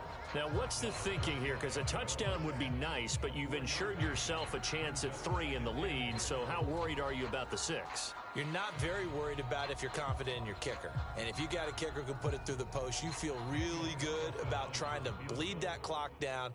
In an ideal scenario, your kicker puts it through the post as the clock hits zeros. And he got it. He puts it through, and it's the ultimate capper to the regular season. And this home crowd is in a frenzy as their guys have pulled it out in the end. Oh, we all just got a heck of a show, partner. This was a close game for a long time. Close at half, close down the stretch. Home team finds a way to get it done, a narrow victory.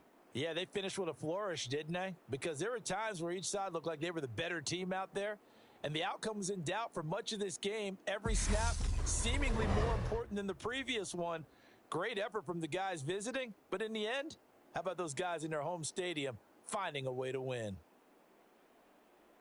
So for Las Vegas, they do finish things out with a victory here in Week 18, but the victories were few and far between as they'll end the year at 5-12. And by just about all accounts, not the type of year they were hoping to have. Meanwhile, for Kansas City, it's a tough loss to take as they'll finish things off at 9-8. But they've got better days in their future. Of that, you can be sure.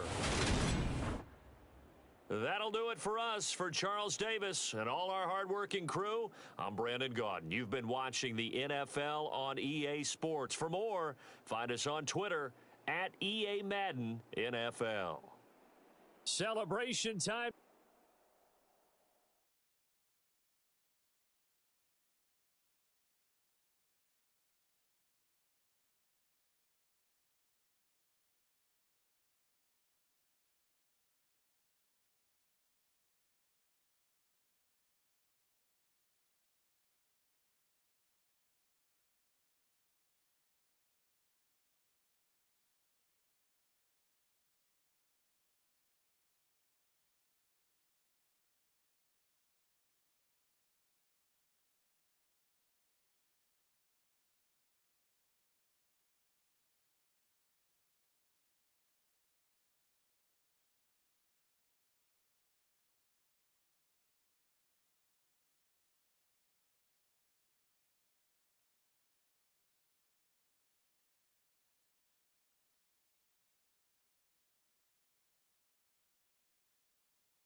Today, from Empower Field at Mile High in Denver, it's Week 18 of the NFL on EA Sports.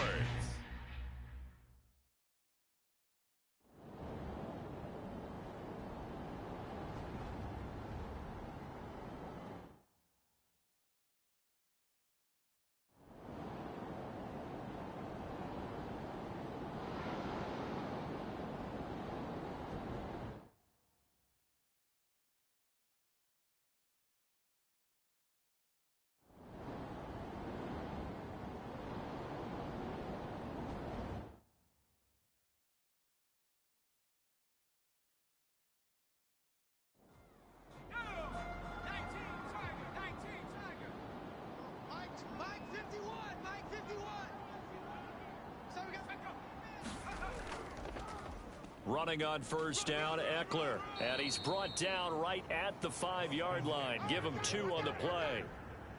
And the ball smack dab on the 5-yard line. Here's 2nd and goal. From the shotgun, he'll look to throw. The quick slant caught. Touchdown, Chargers. Josh Palmer with touchdown number 7 on the year. And the Chargers look like they're going to get back in the win column as they extend their lead here in this 4th quarter.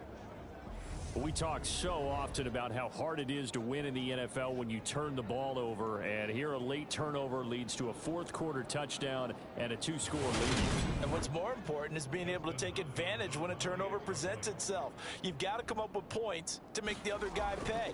They're able to do so here, and they've got a pretty good chance now of winning this football game. Hopkins with the extra point. And the lead is up to 15 now.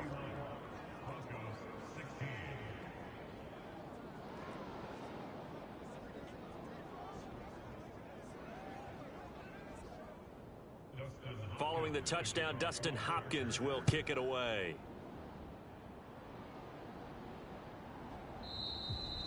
And this will come out to the 25 as Hamler elects not to return it. Here's the Denver offense now as they get set to take over here. So now, Charles, this drive maybe a touch more important, trying to erase the memory of that interception they had the last time out. Yeah, and everyone goes through this because even the best in the game, you're going to have games where it just doesn't go right for you and interceptions result. So, frankly, to me, it's all about how you respond, not just the types of plays that you call, but how you carry yourself, how you show your team that you're still with it, and how you continue to lead. 15 yards there on the play as they try to chip away at this 15-point deficit. All right, this is the time of the game where they're down a couple of scores, and they've really got to get some yards in chunks, and they know the defense doesn't want to give those up, but they've got to find a way to take them anyway. Now the question is, can they string a few of those together? So quickly all the way up at the 40-yard line. They run straight ahead here with Pollard. 5 yards on the carry. Good pickup on first down. That's a really nice, tough run inside, and they gained 5 yards on it. And to be frank about it, most offenses don't expect to get 5 yards on a play call like that. So when they do, they go back to their huddle with a little pep in their steps. They're starting to think that they're starting to dominate the line of scrimmage. And they'll get this down to around the 47-yard line. We talk about mobility on quarterbacks all the time. Here's where it really pays off. Able to move, evade, and is accurate throwing on the run and picking up a first down. So from Charger territory now, here's a 1st and 10 at the 47. Now it's Wilson. That's complete. It's Okuwebunam. And he'll be taken down here just shy of the 30. Obviously, this has not been a banner game throwing the football. So what you got to do, you got to kind of down focus, don't you think? Find the tight end, take some easier completions. Yeah, interception last drive. There he hits the reliable target.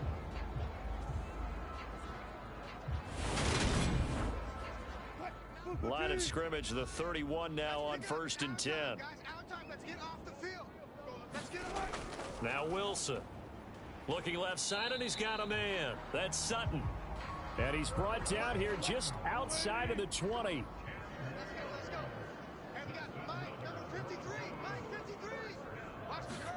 On first down, Wilson.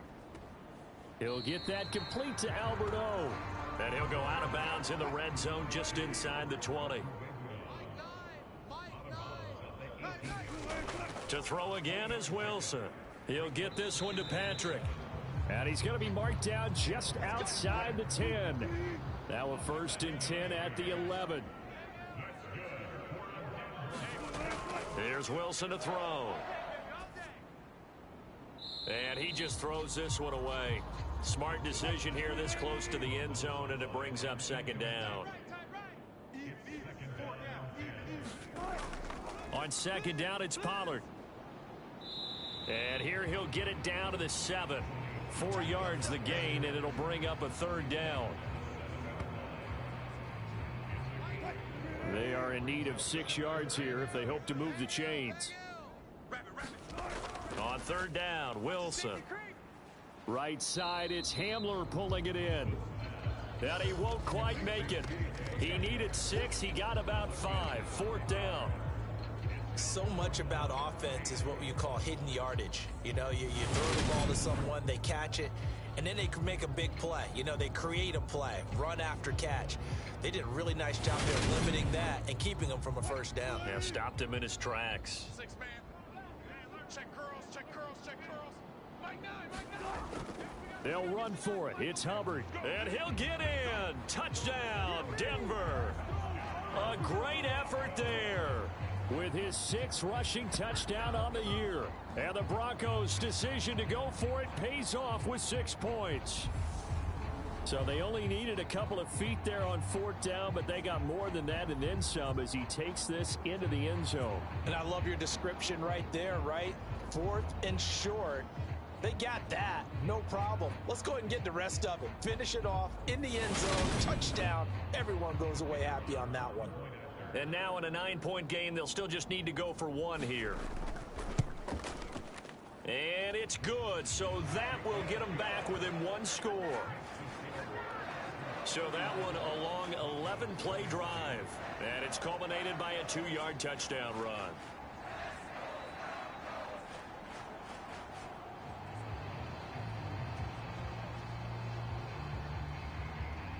So the lead trimmed down to 8 as here comes the kickoff, and it's away. This taken in at the goal line. And he'll get it up past the 20 to about the 22.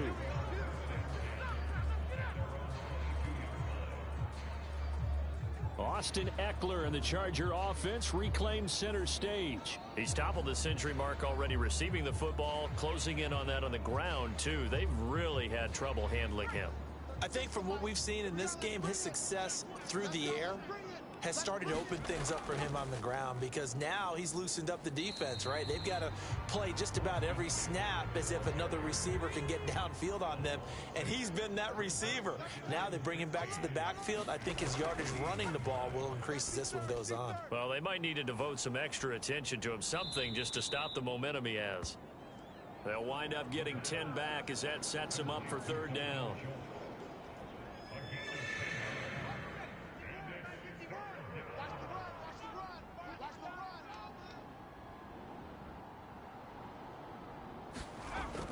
He'll look to throw. That's caught again by Schultz. And he'll be out of bounds across the 30-yard line. So the completion good for 6 yards. And that's going to make it 4th down. On is the Chargers punter now, as he'll punt it away for the 4th time today. He's averaging just under 50 yards a punt as he gets this away. It's a 40-yard punt, 6 yards on the return. And the Broncos take over, 1st down and 10. So Russell Wilson in the offense. Down by 8, 2:12 to play. They've won 3 in a row, but they've got work to do if they want to get a 4th in a row as they come up on 1st down. Mike 9, Mike 9. Throwing now, Wilson on 1st down. Throwing the out route and complete. That's Patrick. And they'll get it up just short of the 45 at the 44. Give them 13 yards on the opening play of the drive and also give them a 1st down. So it's Bronco football as we get you reset here.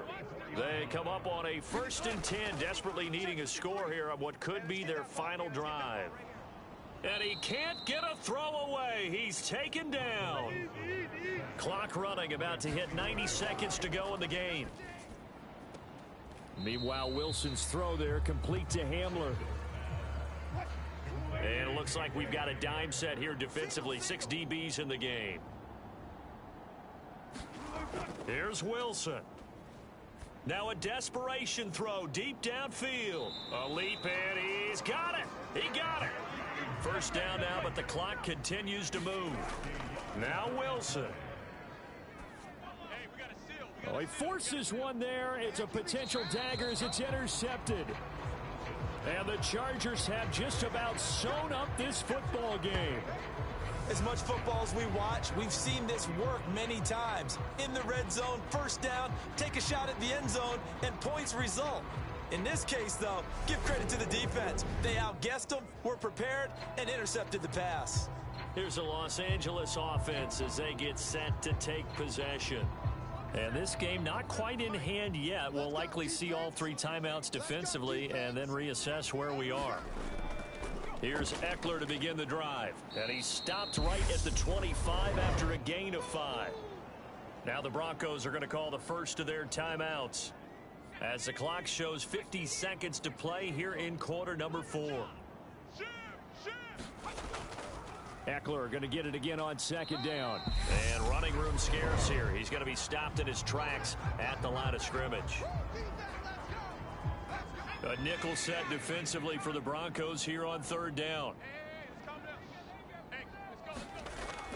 Back to throw. He'll get this one to the Golden Domer, St. Brown. And he is going to have the Chargers first down by about a yard as they find a way to convert there on third down and 5. And they take a knee. Yeah, it's fun to kneel down in front of your home crowd, but when you go on the road, that band of brothers attitude, right? Just us against the world and get it done. How happy are they? I remember a coach at a previous stop telling me, you get a win on the road, doesn't matter the opponent, get out of there like you stole something. And they did in this one. So this one's over. It's in the win column for the L.A. Chargers. And we talk so much about the turnover battle determining who wins and who loses. This game, no exception. They didn't turn the ball over at all, and they go on to victory. They look like a smooth operation in this one, didn't they? Because you look at every facet of the game, they handled their business. Offense took care of the football, converted it into points. Defense took the ball away, gave it back to the offense. Special teams, right there with them. That's the type of game a coach is going to really love and value. And when they show the film, they have to be careful not to give out too many kudos and kill their motivation going forward. So for the Chargers, they finish a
today, from First Energy Stadium in Cleveland, Ohio.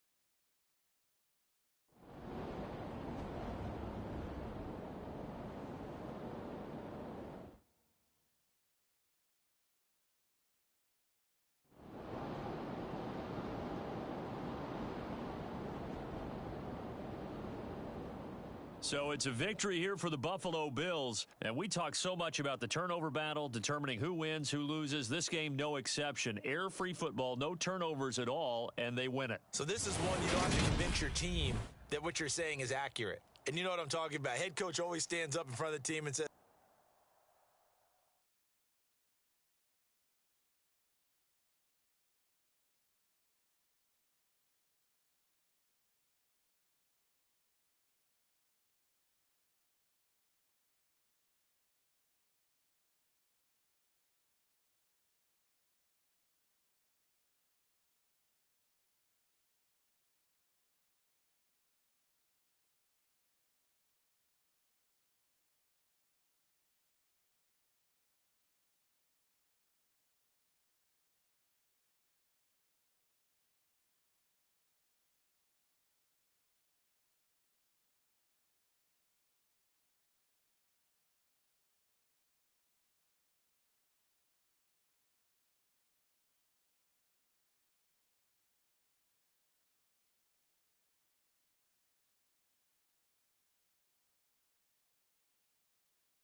Today, from Hard Rock Stadium in Miami, Florida,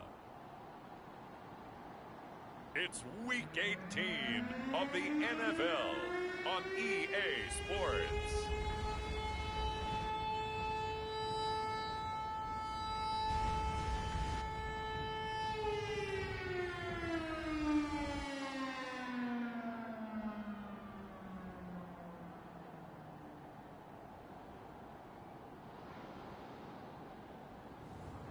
It's the Miami Dolphins taking on the New York Jets.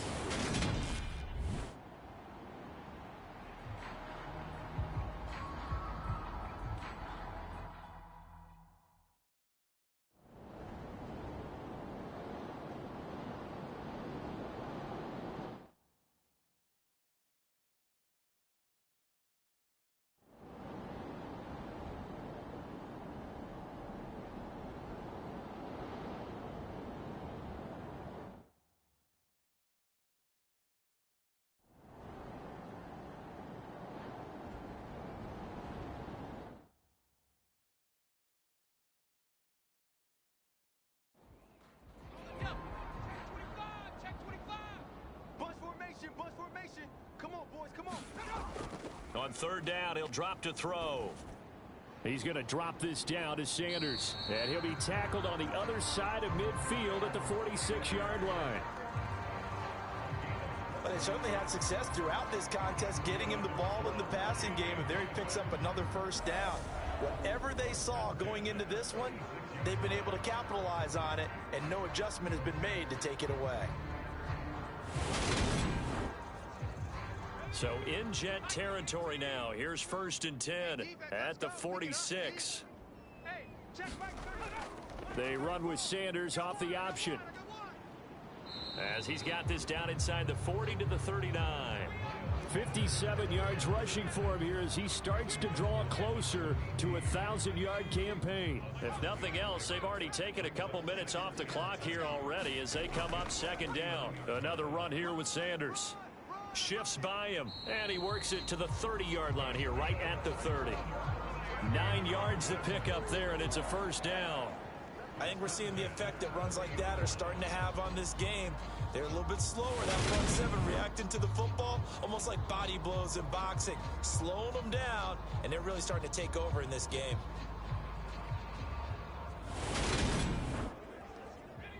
So 1st and 10 now from the 30. 34's the mic. 34's the mic. He's coming. Check him. Check him. They'll look to throw here. He gets it into the arms of Parker, complete. And he's going to be brought down at about the 16. And a good quarterback facing zone coverage. If he has just a little bit of time to survey the scene, that's what's going to happen. No doubt about it. If there's no pressure, he's going to continue to pick them apart because he'll have all that time to find someone open downfield. You can only cover for so long. So maybe they want to go to a zone blitz scheme, get a little bit more pressure. Remember when Carolina did that against Denver? They lost the game ultimately. They dropped the defensive end out, and he ended up with an interception in that game in Super Bowl 50. Maybe some sort of scheme like that to try and get more pressure at the passer. This drive's taken more than 3 minutes off the clock already as they come up on 2nd down. And he's able to get it down to the 2-yard line. 4 yards on the play. That's going to lead to 1st and goal.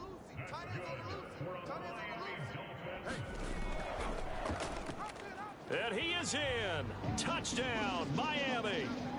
A great play there. His 3rd rushing touchdown on the year. And the Dolphins are able to build on to their 4th quarter lead. And that's certainly an important touchdown there. It makes this a 2-score game. But as we've seen, no lead is safe in this one with the way these two offenses have lit up the scoreboard. I would imagine that on their sidelines, they're both yelling at their defenses, hey, you want to get involved here? One big play from you, that could win the game for us. Now the extra point. And his guys will take a 10-point lead. So that drive, 12 plays in length. And it's culminated by a 2-yard touchdown run. The kicking team out for Miami as they will send this one away. Taken in at the 3. And he's up across the 25 and down at the 28.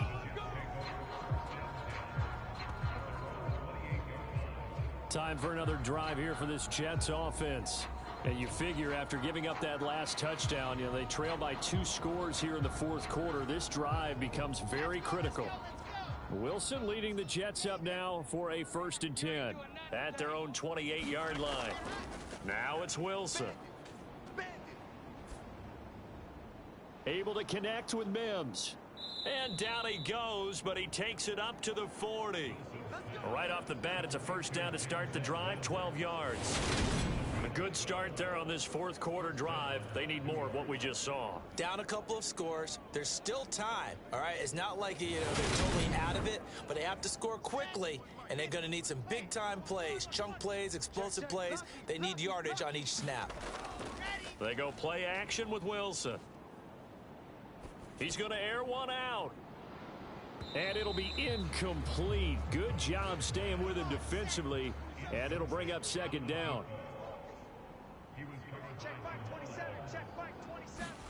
Throwing again on 2nd and 10.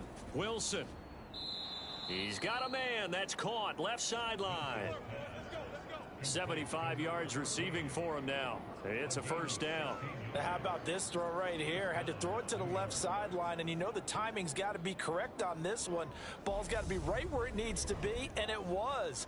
That's because he had great arm strength on that one, able to drive the football. Quarterbacks love it when they can show off their arms. Mike McDaniel, he's going to ask him to take a closer look at this call, and out comes a challenge flag. Did he keep those feet in bounds? That's the question they've got to decide, and I got to say, watching it in real time, it was awfully close. Yeah, it certainly looked like a heck of a catch because he didn't appear to bobble it, which could complicate things, but even with the benefit of replay, that's pretty tight. Well, here's the call. So the challenge there does not go their way. This will indeed remain a completed pass. They'll throw on first down with Wilson. A swing pass here to Edwards. And they're going to get this down to about the 37.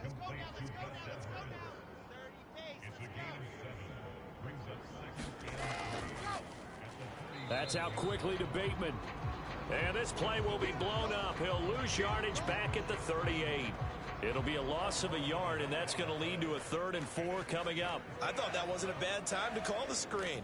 I thought late game, down on the scoreboard, had to figure they were expecting a pass downfield. Yeah, so the edge rushers, they're coming. That could have hit big. You're right. Good recognition defensively to snuff that one out.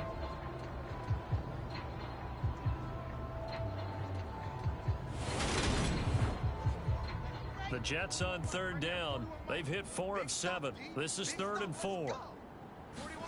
Now Wilson. It's a short one here, complete to his tight end. And he is going to have a Jets first down by about 3 yards or so as they wind up getting 7 there on 3rd and 4. And in a 2-score game, obviously, every play, every 3rd down, like we saw there, magnified. Big pickup. It was a huge pickup. What they really want, though, is to not even get to 3rd down. They've got to maximize time and conserve as much as possible. Line of scrimmage, the 31 now on 1st and 10. Throwing again here, Wilson. He rifles one that's intercepted. Picked off by Jordan Poyer. And the Dolphins will take over here just shy of the 30. Well, time, I mean, certainly not on their side offensively. They had to take some chances, but that interception will further hinder their already slim chance at victory. Yeah, and you're talking about time not on their side, but it certainly is on the defensive side, and they understood that. They knew they had to press it a little bit, and they planned accordingly, and what a benefit for them, able to pick that one off and hopefully put this game away. Coming out with a jumbo package to start the drive. They start on the ground here at Sanders. And room to run as he's up past the 35-yard line. So they'll come up after the gain of 7 on a 2nd and 3.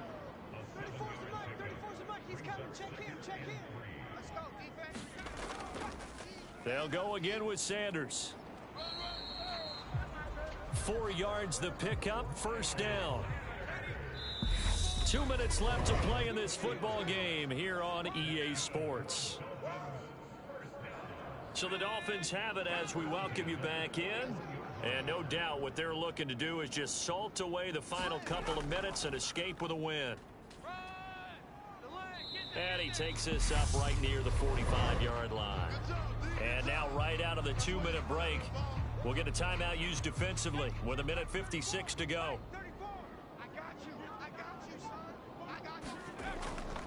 It's a 2nd down run with Sanders. Trying to run inside, but nothing there. Now the Jets going to use the 2nd of their 3 timeouts. That'll leave them with just 1 remaining in this 4th quarter of play. On 3rd down, they turn to Sanders. And he's got the first down yardage as he takes it down to the 49. Now the defense will burn their 3rd and final timeout. And they'll be disappointed to have to burn one there after giving up the first down. And they'll indeed take a knee.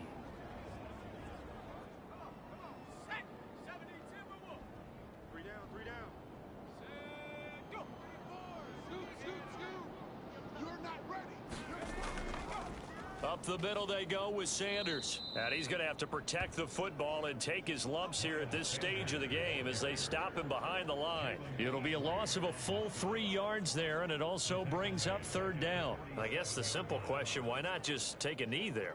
I don't understand either why you would take any sort of a chance. We've seen it happen in the game of football. Doesn't matter whether you've watched high school, college, or the NFL. Some people get a little greedy, try to get that extra running play in, and it can backfire on them.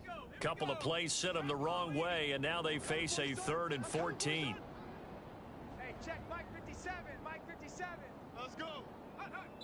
Victory very likely now for the Dolphins as they take a knee here. Listen, anytime you take a knee to end a game, that means you've won it. So it doesn't matter whether it's home or on the road, but there's something a little extra special about doing it in front of your home crowd, isn't there? And the home crowd applauding. They're happy with what they've seen. Chalk this one up in the left-hand column for a win. Yeah, that's right. Head to the locker room, throw the wristbands in the crowd for the kids, your gloves, your towels. Get to share it with the home team. A higher scoring game, Charles, than we typically see in the National Football League, but fun to watch these offenses. They were really clicking. It seemed like everything that they dialed up worked. Yeah, it certainly was fun to watch from our perspective. How'd you like to be those defensive coaches, though? That wasn't a blast for them at all. And let's face it, they all game plan, they all scout, they all think they're prepared, but executing and stopping teams, that's another matter entirely. So for Miami, they do get the victory here in the season finale, but it was altogether a somewhat disappointing season as they'll wind up at 6-11. And by just about all accounts, not the type of year they were hoping to have. Meanwhile, for the Jets, it will indeed be a 10-loss season as they wrap up 7-10. And I think you have to say, ultimately, this was a team that really underachieved. So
today, from Soldier Field in Chicago,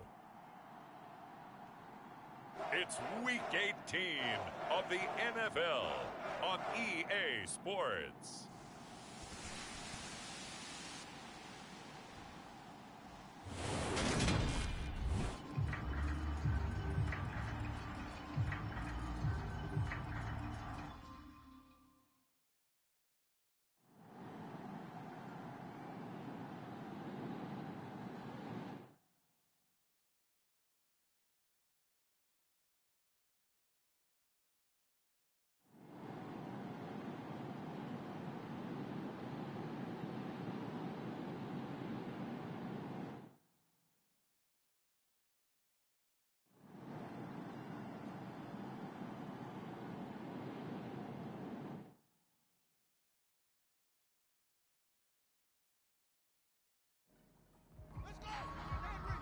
Mike is 59. Mike to 59.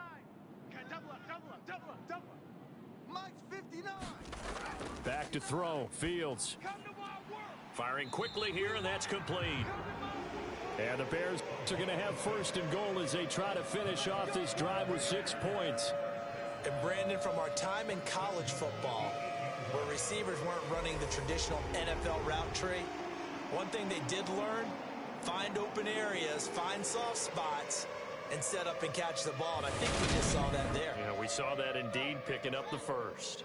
Only way to get the lead here, of course, with a touchdown, and that's what they're gunning for on 1st and goal. Fields. And he is going to go down back at the 11-yard line.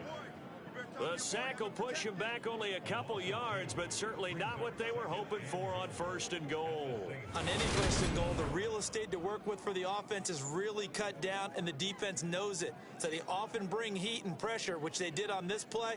Got him down for a loss. Not a big one, but any loss of yardage in this position is tough for an offense. So they get pushed back to the 11, and here's 2nd and goal. Another try after the first down sack. Fields. Oh, no, he lost the football. Fortunate to get that football back, because trailing here in the second half, last thing they needed was to lose the possession. And the word I think of here is opportunity, because it could have been lost there, their chance to score points. But the opportunity for the defense was to go ahead and really close this game down if they were able to get possession.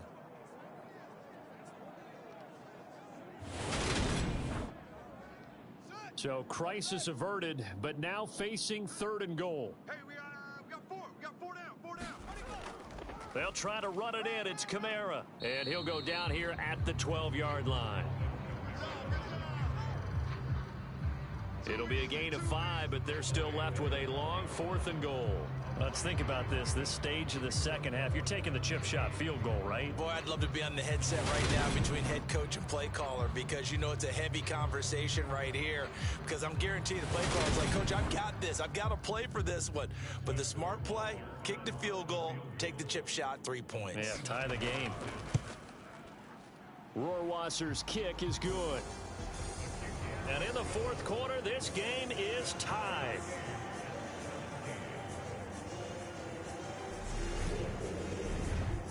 I tell you, the life of a kicker. He has not been called on the entire game. He's over there by the net, but they send him out here in the 4th quarter and say, hey, go tie the game, will you? And guess what? He comes through. I just don't know how they do it. I really don't. These cats are a different breed from you and me. That's a pressure kick, but that one was never in doubt. Out comes the Saints offensive unit and the NFC playoff race. Let's have a look at it. And we essentially have a brand new ball game. After that last field goal has tied us all up, we brace for what should be an exciting rest to this 4th quarter. They'll come out throwing here to start the drive. Pressure, and he's taken down. A Bear sack.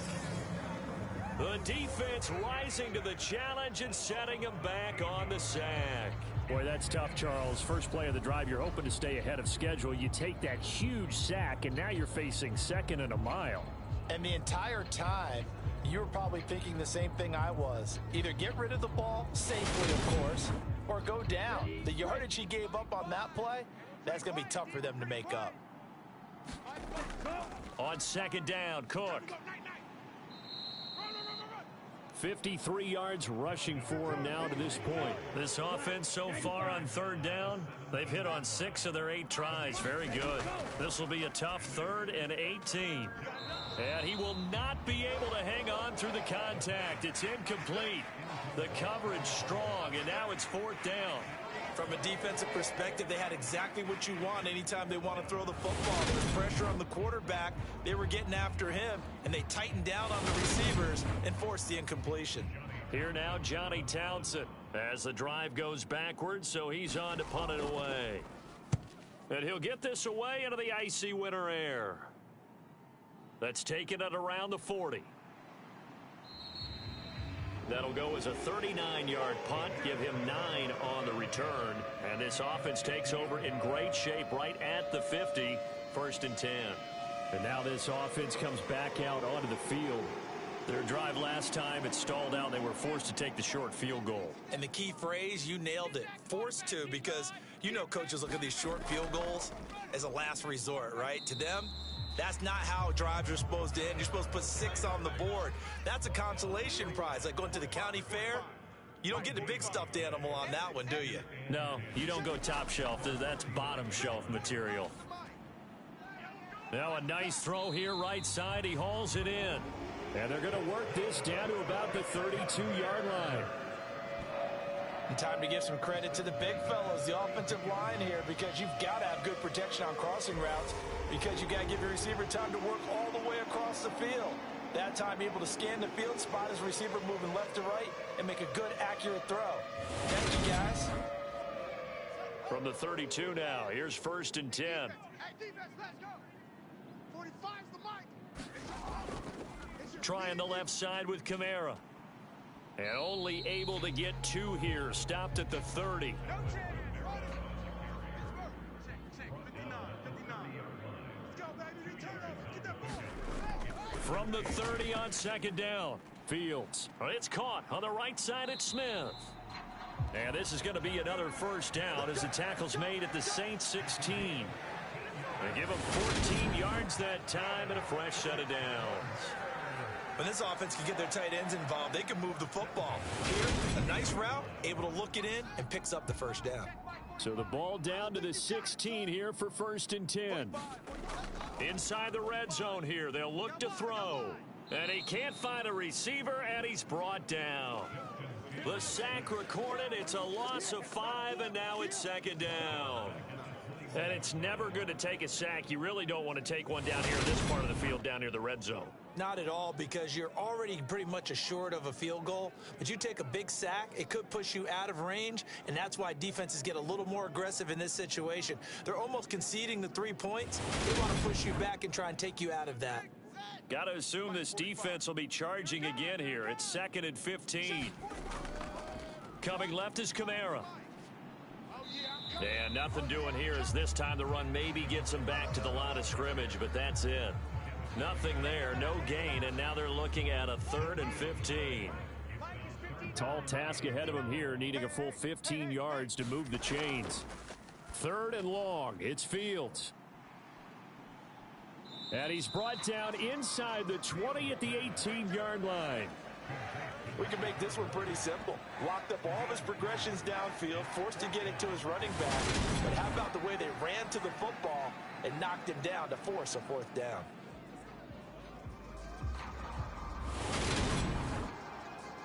Justin Rohrwasser in a pressure spot. This for the lead in the final stages. Rohrwasser's kick is good. And with that, they take the lead here 20-17.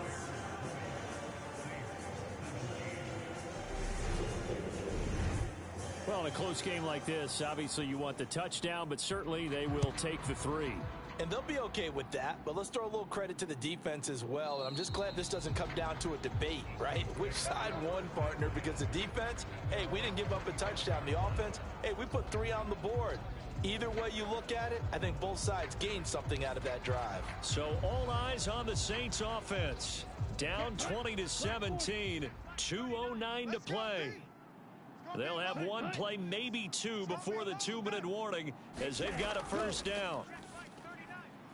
They go over the middle, and it's complete to start the drive. And he's taken down, but able to slip across the 35. Solid way to start the drive. 13 yards, picking up the 1st. 3 points separating these two sides with 2 minutes left to go in the 4th. Oh, yeah, and here we go again. Ready. Back to throw now on 1st down. And his throw is incomplete.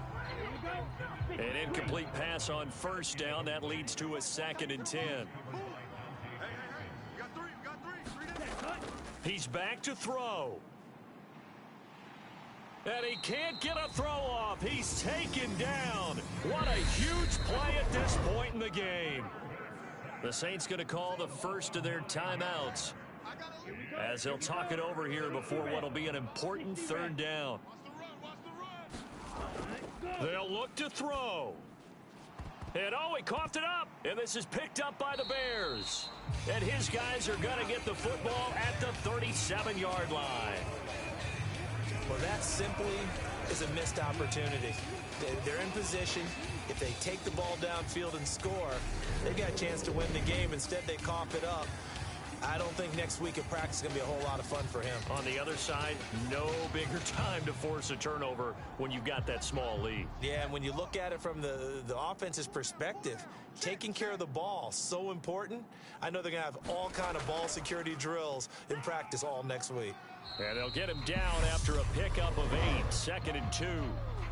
Now a timeout called for by the defense as they'll talk things over prior to this upcoming 2nd down play. 45's the mic. Again, it's Kamara. And he'll be a couple yards shy of the red zone here at the 22-yard line. Now the Saints will use their 3rd and final timeout, and they'll be disappointed to have to burn one there after giving up the first down. 59's Mike, 59. And they will take a knee here.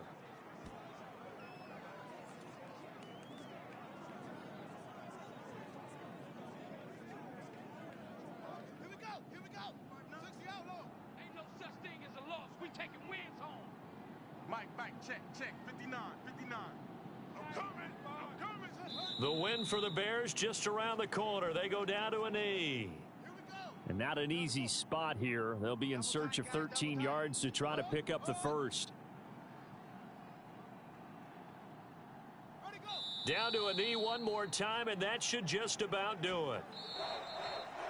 Well, that second half, Charles, a little bit different from the first. Not only did we have the lead change after intermission, but they were able to pitch the shutout in the second half and get an impressive victory. And what's the old expression? That's not quite how I saw it playing out in my head. You know they didn't expect this at all. As you mentioned, went into the half with the lead. Losing the game is one thing. Getting shut out in the second half, that's a surprise. So for Chicago, they do get the victory that pushes them over 500 for the season as they finish at 9-8. And that is maybe not exactly what they were hoping for, but a better than average season nonetheless. Meanwhile, for the Saints, they'll finish a less than stellar campaign.